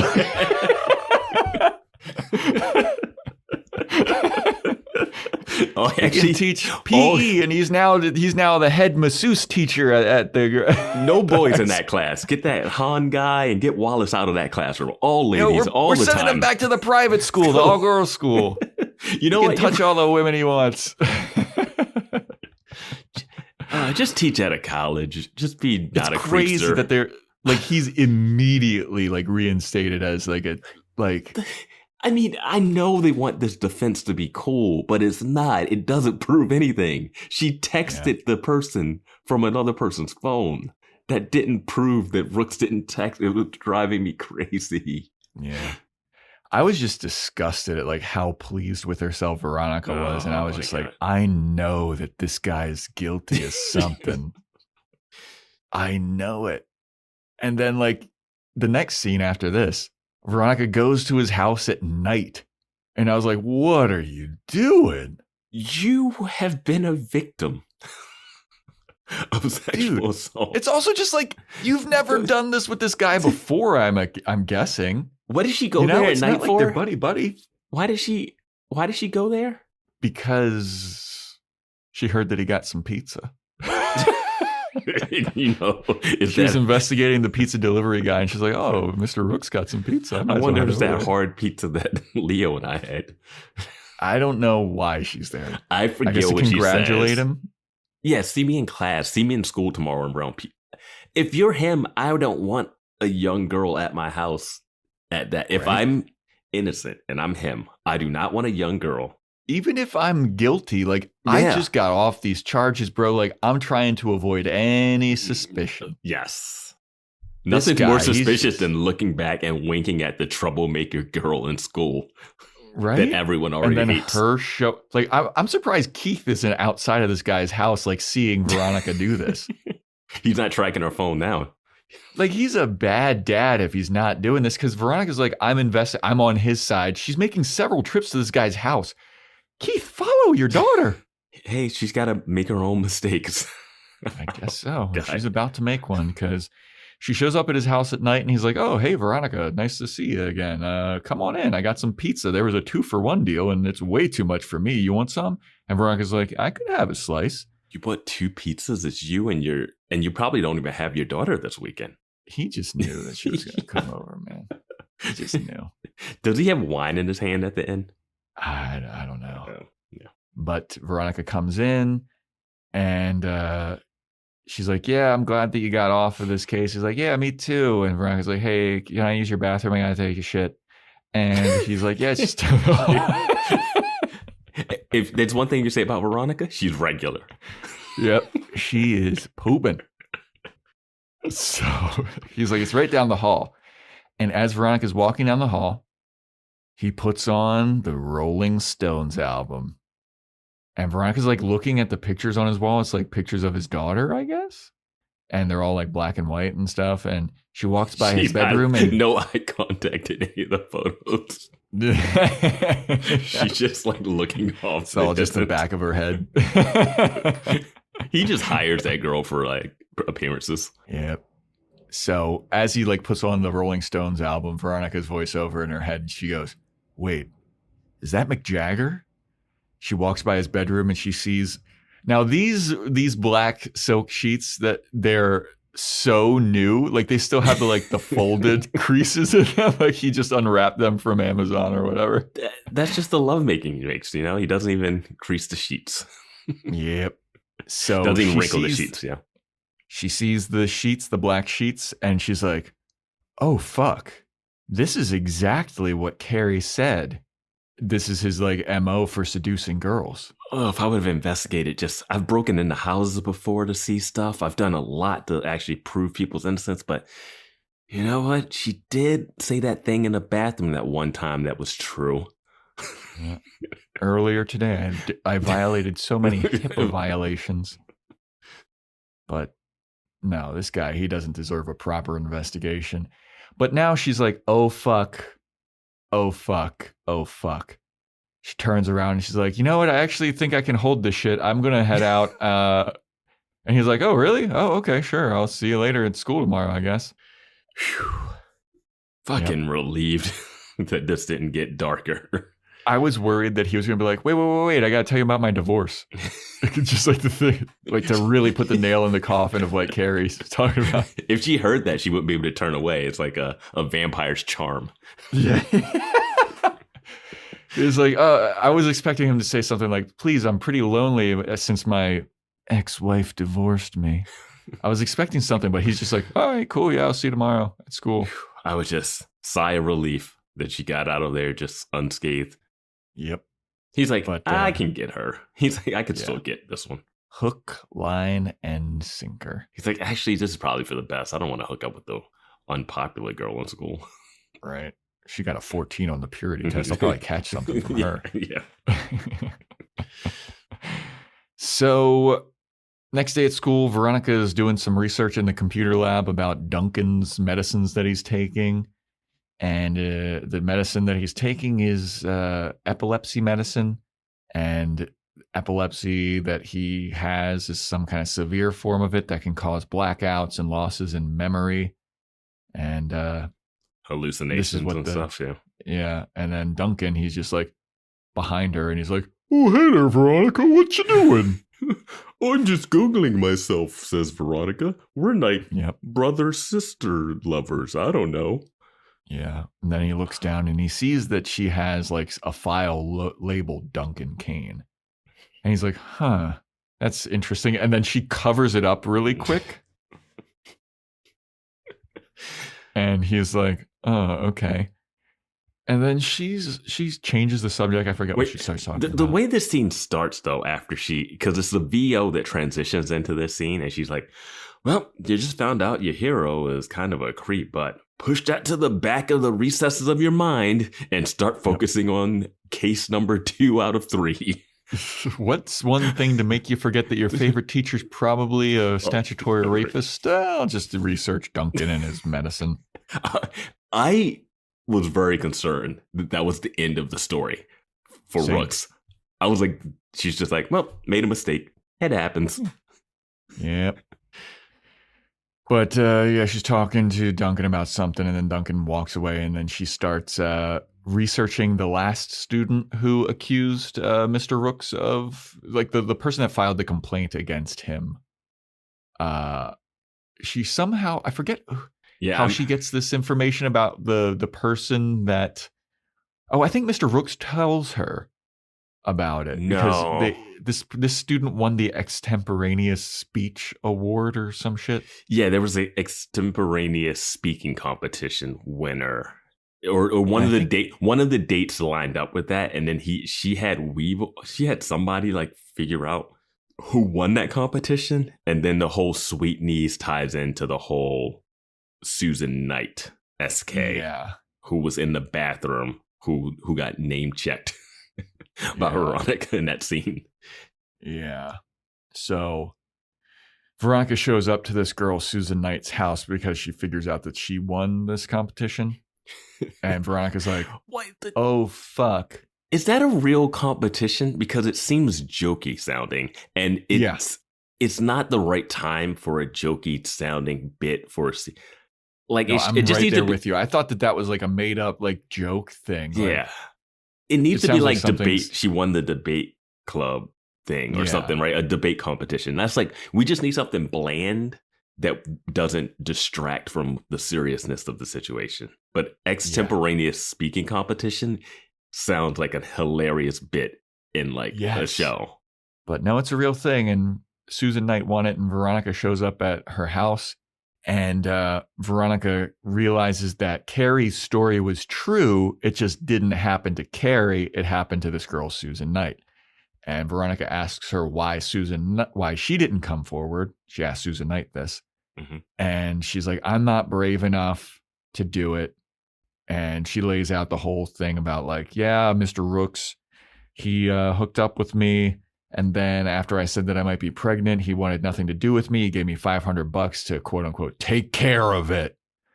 And she didn't want to come forward. Her parents kind of disowned her or would disown her because they did. She said her parents disowned her, and she didn't tell them who the dad was because they would press charges, which it seems like she doesn't want them to do. Like, this scene has a lot of twists and turns in it because I wasn't sure when she said that. I think I watched the scene like twice.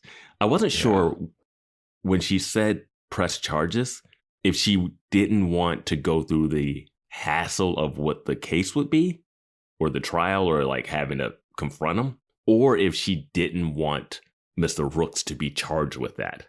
Mm-hmm. When she first said it, I thought she meant, I don't want Mr. Rooks to be charged with statutory, Yeah. But then later she says she's not brave enough to come forward. Yeah. Which is a different issue altogether. Like, if you're not brave enough to come forward, that's one thing, but you are going to be showing and you're in high school and you're in the situation regardless. I understand like the mentality of like having to come forward and blame this teacher, but it's not like you're going to show up showing pregnant and say this teacher did it and people aren't going to like, there's the DNA testing. Like, there's a way for you to concretely say this dude did it. Like, there's not a he said, she said in this situation as much as what's happening otherwise. Yeah. But Veronica's like, well, you need to come forward because Carrie's taking a lot of flack for accusing this teacher. And Susan's like, that's not what she told me. She told me that everybody's really supportive. And Veronica's like, not everybody was so supportive. Which is crazy some because people were calling her a lying bitch every single day that they saw her and bullying her at her locker and got into a fight with their dads about it. And also, the first time we see Carrie after she made the accusation in class, which was a crazy accusation, she made it like middle of the class for something that she's known about for months at this time, at this period, right? Mm-hmm. Like, for her to bring that up. And then the next scene we see, 3 girls are just ripping Carrie. Yep. So no one's been on her side from what I've seen. Yeah. Carrie's just telling Susan Knight this to make her feel better. I guess Susan doesn't go to school anymore?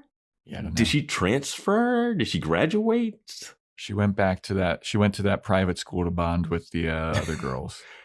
Yeah. And I looked this up. Extemporaneous speaking competition is a real thing. Shit. All right. I still say you choose a different thing. It's too joke sounding. Yeah, it doesn't. It's sound too wordy real. too. It's too wordy. You just need Math Olympics, mathlete, Model UN, anything. I don't know. Something simplistic, but yeah. So yeah, Veronica goes to school the next day. She sees Carrie sitting alone, and she goes up to her and she's like, "Hey, I'm sorry." Before we get to this, though, I do want to harp on Veronica telling SK, as I wrote her down in my Susan Knight, the pregnant, that she needs to go to that Carrie Bishop was going to the mat for her, and now you need to go to the mat and like stand up for. I was like, V, you don't get to tell this girl what she needs to do when you. Yeah, you're head bully in this situation, Veronica. Like, Carrie just went through something that now, no matter what, is still like going to be messed up for her. And Carrie's doing something that's tricky too, where she's lying but telling the truth to get something. So it's very technically, this didn't go down between Mr. Rooks and Carrie. Now, I would have loved if they would have saved the reveal of the track thing for the courtroom hearing, and the dates don't line up, and then we see Carrie like, and they're like, "How can you explain this?" Like, that would have been something, and she's like stumbling over it, and she doesn't have an explanation. And I was like, "Oh fuck, okay, now that's something." And then the hammer dropping later would be, but not seeing her have text messages from the guy on his phone, and you're like, "How did she get them?" I think they could have done that reveal, and it would have been like, all right, maybe Veronica was right. The dates don't check out. That whole argument that she had with Keith really led to like a reveal. Instead, Veronica does what she always does and tips her hat way too early and tells Carrie that I know this thing. She shows her hand so much, and it's just like, keep one secret, please. And you know how you haven't told your dad about the traffic ticket? You learn from that. I just don't like. I know we've talked about this on Discord, and people were like, "Yeah, she makes mistakes, and she's fallible, and that's what we like about Veronica." I just need her not to be so blatant with like, "I found this thing out, and I'm gonna reveal it right now." And just reveal that in the hearing. Bury your rival Carrie, because Carrie is such a gossip, always gossiping about stuff that's true. And just, I mean, is it gossip? I guess it could be gossip if it is true. It's gossip. Most gossip is true. But here's, is it gossip if you're telling your friend privately in the bathroom? I guess I don't know what constitutes gossip at this point. It's just a terrible. But Veronica flashback. she's a liar. Yeah, it's a terrible. But, flashback. I guess that flashback is problematic. It's tough. And Veronica doesn't even find the drug thing and then go, "Oh, maybe Carrie isn't a liar because of the drug stuff." She has to literally see the sheets. But Veronica goes up to Carrie and she's like, "I'm sorry. What you said was true. It just didn't happen to you." And Carrie's like, "It's too late now." Yeah. The guy's fucking teaching. He's teaching us today. We're going to be in his class now, like in like an hour or two. So way to go, Veronica, you fucking idiot. This character has a real reason to hate Veronica. Yep. Honestly. Absolutely. Yeah. As much as Veronica's like, everybody spreads rumors about me and I have such a bad reputation, like Veronica's doing that. That's what she does all the time. She was looking up everybody's parents' info. But never mind about that. Weevil shows up. Oh, yeah. We still got another blind. Weevil shows up with that freshman. "Hey, this is the kid that said he saw Lynn, and he's got some information for you." And Veronica's like, "All right, let's go to the computer lab." I will say this. I love the casting for freshmen in this show. It's great. Kids, that kid looks like a kid. Every freshman looks like a kid.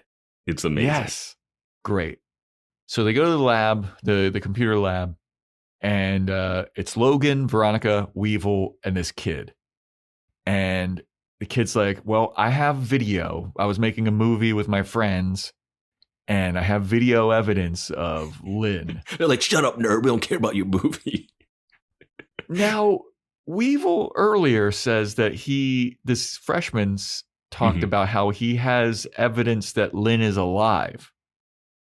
Did he say, is that the word he said, or he said? I'm pretty certain that he did. I could be wrong, but I'm like 90% sure that he says that the kid has like, hey, this kid's talking about how he saw Lynn alive. Mm-hmm. Kid pulls out this DVD, they play it, and it's video of like in the background of their like war movie of Lynn jumping to her death. And it's like the time code matches up. It's 4/27 on this date. That's when she went missing, and that's when she was presumed dead. And I've got video evidence of that. So many kids have that DVD. If you burned it on a DVD, you were done. So, yeah. And Veronica's like, don't show this footage to anyone. And Weevil's like, yeah, because if you do, the next video you're going to be making is a snuff film. And it's going to be starring you. You got that? He's got his hand on the nape of his neck. And the kid's like, okay, Mr. Weevil. It's the same when Weevil walked that kid out of Logan's poker game. And you're like, what are you doing with these people once they leave? Like, you're going to walk out onto campus. Yeah. And so Weevil and this kid leave. Veronica turns to Logan. She's like, hey, man, I'm so sorry that you shouldn't have had to see that, but like you wanted to get to the bottom of this. And this is pretty fucking conclusive evidence that your mom is definitely dead. You want to know what I wrote down immediately after seeing this footage? What? This is what my thought was. Obviously. CGI. AI did it. I was saying, obviously, it was a prop body from that van that picked her up. That was my thought. That was my thought. That thing that she said about the van, because of what I thought before when I heard about the Pursuit of Happiness van and his reaction to that, I was like, oh, so a van came, picked her up, because there's no way you walk that bridge. Everyone would see you. And apparently, she's very well known. She's got her own stalkers. She had her own fandom. Like Aaron Eccles. Like, you brought that up. I forgot to bring. You brought up, like, wouldn't people like recognize her around town if she like, like people see her? She's married to one of the most famous guys in town. So, well, I feel like it's said that she is also an actress. Like, I mean, and this lady, she says that they were in the Pursuit of Happiness together. So she's definitely also an actress. Yeah, I know. They've done such a random job of introducing her as a character in this show. Yeah. I know. It's probably. I know she swims, and I know that she is considered hot. I know she swims, considered hot, and drinks.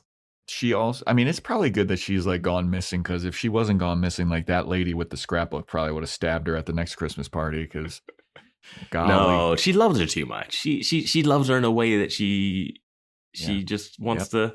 Aaron would never love you like I could. The fucking machete. I won't be ignored. I'm your biggest fan. I saw this image and I was like, you know what? This is the prop van. This van showed up, picked her up, and threw a fake body into the water. That's what I was thinking. I could see that too. But Logan leaves, and don't let this moment breathe at all. We do not let this moment breathe at all. Logan leaves. Basically, as soon as he steps outside of the classroom, Veronica's phone rings, and she looks down at it, and she's like, hello? Or she like looks at the text message, and she's like, she runs outside to catch up to Logan. She's like, Logan, I just got a text message. Your mom's missing credit card. It was just used. And Logan looks at her like, and Veronica looks at him like, and I brought that up. I was like, she has to use her credit cards or straight up cash. Like, I don't understand this fake death thing that she's doing. Just if she's doing this, just get the divorce, take some of the money, and you can still what? Yeah. Well, no, she's gone missing. Especially if she's a famous actress that's like recognizable. Yeah. But school must carry on. So Veronica and Carrie, they go to their class that Mr. Rooks was originally teaching, and the vice principal comes into class and he's like, hey, Mr. Rooks is actually not going to be teaching. Yikes. Because some evidence came forward that he's not that good of a dude. So I will be taking over his class. We believed a random phone call that we got from someone else. Even though we've proved in a court of law that you can. Oh, no. He has resigned. Yes. Mr. Rooks has resigned. Yes. He has tendered his resignation. And you would assume this is because Susan Knight made a phone call to the people. But at this point, we've proven that anybody can make phone calls. True. So how do we even... Oh, that was the other thing Veronica says. Like, Carrie was using Susan Knight's phone in the courtroom hearing thing. That's why it said SK, and that's why she came up with the sweet niece thing to cover it up. Yeah. But yeah, Mr. Rooks is resigned. Vice principal will take over his duties, but not before Mr. Rooks comes in and cleans out his desk and gives Veronica and Carrie a real dirty look as he's leaving. What? He packed his box up, left the room, and then left it on his desk to come back in the middle of class to grab it so he could mean mug him? Yeah. Just wait till the end of the day, bro. How or make sure that? Or vice principal, make sure he's off campus before school starts. Yep. But he mean mugs the shit out of Carrie and Veronica, and then as he's walking out, Carrie and Veronica share a look like, whatever, fuck him. Now, I kind of still hate this ending because he's getting the Catholic priest treatment. His teaching license should be revoked. He should be on a list, and he should not be allowed to go to any schools. This has happened at 2 places right now, and all he has right now is, I resigned, I made up something else. He's going to get another teaching job in another state at another school, and it's going to be the same process over again. And it fucking sucks. He's going through it. You can tell his hair is a little disheveled. He's got a 5 o'clock shadow. Shit's not going well for Mr. Rooks. Yeah. I mean, having a 5 o'clock shadow, that's a fate worse than getting your teacher license revoked. Having not so perfect hair. The consequences of my actions. I hate it. Yeah. like what? And he's just free to like he knows. He knows he's just going to go. The vice principal knows that Veronica and Carrie like accused this guy, or like at least Carrie did, and he's like, "Yeah, let's be in the same classroom as this." Can we just get like a satisfactory Keith comes in, punches him in the face, or just something, or even Carrie parents? Can we just get one of those? Like, because he's just going to go to another school and do this again. It's just going to happen. That's the thing about the world, Vance. I mean, this is. Shit happens like this. He's just so charismatic. Yeah. Rolling Stones, man. Yeah, the decision to have Veronica on his side from the beginning. Yeah, that was a tough look. Here's the thing I can say. I would have been okay if Veronica was a little iffy, didn't believe it, wanted to investigate, found out some stuff that was like kind of like incongruous. Yeah, and then she was like, you know what? I don't actually believe this girl. But it started off like I'm on his side no matter what. It needed to be like she doesn't want to believe her because of like her shit talk about Veronica, but like she's going to do her due diligence. But she was so ride or die for this guy from the jump that I was like, this is bad. As a sexual assault victim per se, like we still don't know exactly what happened. Like you really, like you're not even... Yeah. And your flashback is because she said something bad about you in the bathroom about you and your brother. And if he is your brother, you should really find out if this ailment is hereditary. I was going to say, maybe this is getting passed on to you, man. Yo, this might be in your genetic code. Yeah, man, I just don't know, man. It's just a weird choice, just a crazy choice to me. And then her telling that girl like, hey, you got to come forward now. I know you didn't, and you had your friend do it for you. And now, because I fucked up, I really need you to come forward. Yeah. So anyway, Veronica, she's back at the Mars Investigations office, and Keith shows up, and they just share a knowing glance at each other. Like, yeah, that guy was a piece of shit.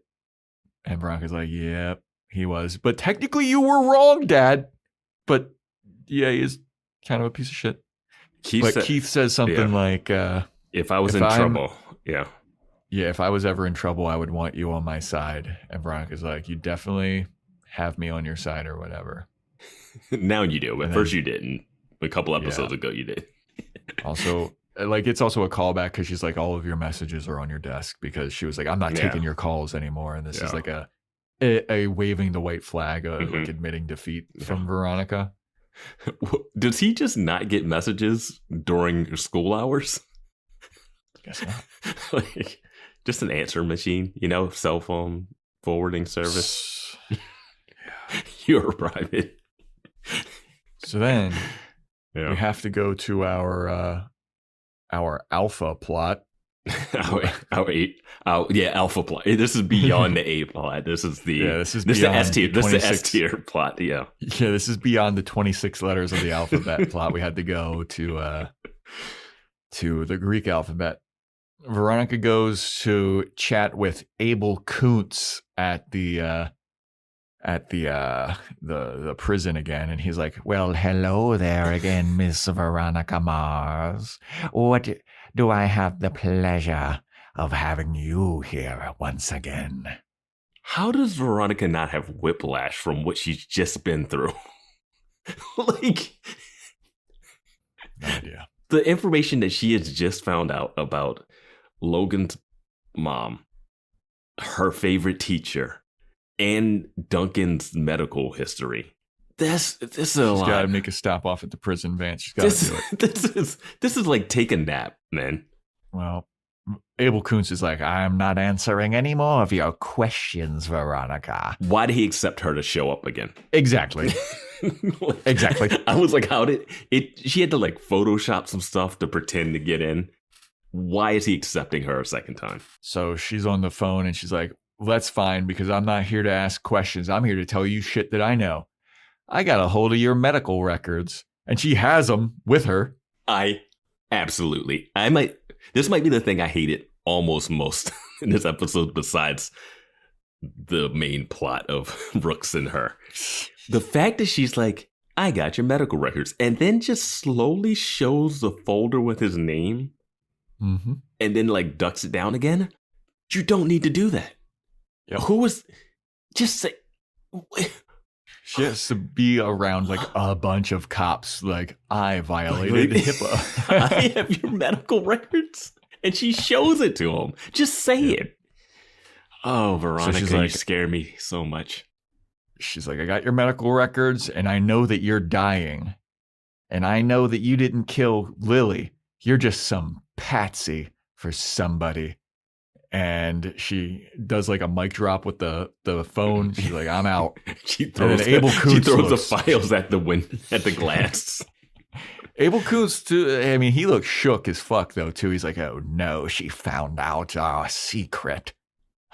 Again, don't tip your hand. You already didn't believe he was guilty.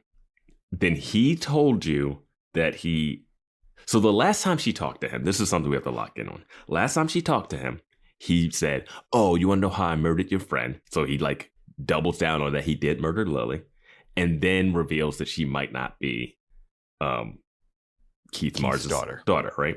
So she doesn't follow up on that part because she doesn't want to know. Because now this is actually tricky. Like, is he a unreliable narrator now? Yeah. Is that thing a lie? And the fact that he killed Lily, the fact that he killed Lily doesn't track. You've already known that. He doesn't know that you still think that. But you already believe that. You already believed he was a patsy from the beginning. You don't need to tell him that you know that he's a patsy. Yeah. And us as the audience already don't believe that Abel Koontz did it. Yeah, I don't know what the purpose of her going to reveal this to him is. So that he can call the person that he's in cahoots with and say, "Hey, Veronica's onto us. Get rid of her." Yeah, maybe instead of taking pictures of a sniper rifle on her head, maybe actually use one. Yeah, like, she's just putting more of a target on her back. She says it's like, this is going to get, like, she doesn't want any extra information. She doesn't go, "Hey, so who put you up to it?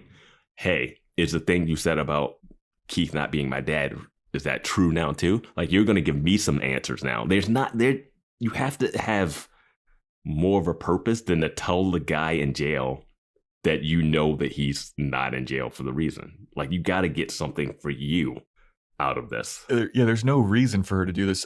I mean, like, Abel should have said something like, "Did you look into Keith's medical records to prove that you're not his daughter?" Like, he should have did something. Like, this is, she already, don't get but the point. The first time she came, she believed that you didn't do the kill.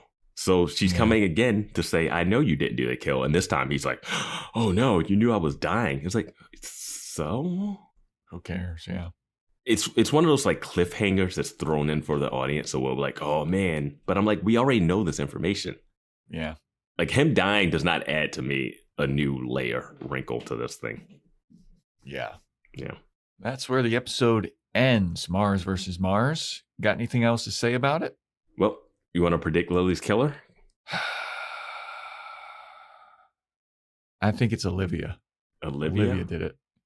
Yeah, Mr. Rooks' daughter. She ran over Lily with her speedboat. That's what she was. A remote controlled car or whatever she had. That's why she couldn't look. She couldn't look at. She couldn't look at Veronica in the face because of the guilt. And Mr. Rooks does say like she must hate you. So there you go. Honestly, that would be my favorite. This would be my favorite show ever if that happened. Who do you think killed Lily? I got one that I kind of actually believe now. Okay, let's hear it. I think Lily took some of Duncan's meds and accidentally killed herself. And then Duncan or Jake Kane kind of covered it up and had one of his employees who was dying take the fall so that it didn't get out that Duncan is on psychotropics or meds. Okay. Well, I think one thing that we can both agree on, Lily had to be taken out. She needed to get taken out. Yeah, nope. No, I mean, I think that you're coming around to this idea. No, Vance. I'm not. You're coming around to the idea that Lily needed to be taken out. I see it on your face. Not everybody else can see. This isn't a video podcast, but I'm looking at you. I can't tell anything with your bleach blonde hair. You're just a beam of light against that black backdrop. It's written. Everybody listening, it's written all over Vance's face. When I say that Lily has to be taken out, he's shaking his head yes emphatically, but he's saying the words no. I think the person that needs to be taken out is Veronica from this school. She needs to be transferred out of this school. Yeah. She is too close to a person you think killed her best friend and predators that she's too much on the side of. Next episode is titled Ruski Business. Oh, boy. What are the Russians up to now? Yeah, Ruski Business. Okay. I'm going to predict that Aaron Eccles is playing a Russian person in a movie, and it's somehow revealed. He gets an anonymous message from somebody posing as Lynn Eccles on set, and it sends him off. This is a terrible prediction, but whatever. I'm going to go with a Russian bride situation. Oh, fuck. Who's getting married? Just some random new character? I don't know, because I think it's going to be the Ruski gives me the Russian, and then the Risky Business is like that movie that I only know of the sliding in front of the stairs part. I never saw it, but I know it has something to do with like a party and sex workers. Has something to do with underwear. It's something to do with Tom Cruise and his underwear. Yeah, so that's what my prediction is. Like, there's going to be a Russian mail order bride case. Okay, that's way better than mine. Anyway, that is a wrap, everybody, for this episode. Thanks for listening. Hop on our Discord. Let us know what you thought. Join our Patreon, patreon.com/boyswatching Buffy. Check out our Dollhouse and Movies podcasts. 500 Days of Summer came out just very recently. If you want a little taste of like what our movie podcast is kind of like, we did that thing with Buffy the Gilmore Slayer, Sisterhood of the Traveling Pants review. Mm-hmm. It's kind of like that. We also have released a couple of the movie podcasts on our main feed, so check those out. If you want a little taste into like, is this something that I'd want to invest in? Yeah, you do. It's the best investment you can make. It's not. It doesn't fluctuate like the stock market, Yeah, or Bitcoin and all that shit. Yeah. Anyway, Instagram, @BoysWatchingBuffy. TikTok, @BoysWatchingBuffy. BoysWatchingBuffy@gmail.com. Buffyverse Burlesque. Last chance. This is the last time I'm going to be fucking talking about this. Thankfully. Or maybe I'll do a little recap next week. Oh, yeah. Maybe a little recap. Maybe we'll have video footage of it. Maybe that'll go on the Patreon.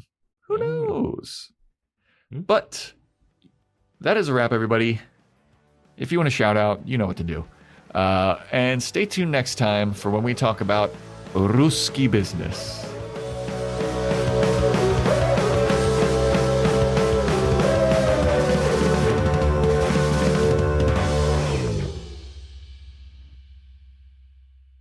Someone hiding back there, trying to disappear completely. Carrie Bishop, suck it to me, baby! Seltzer Kings. Podcasts.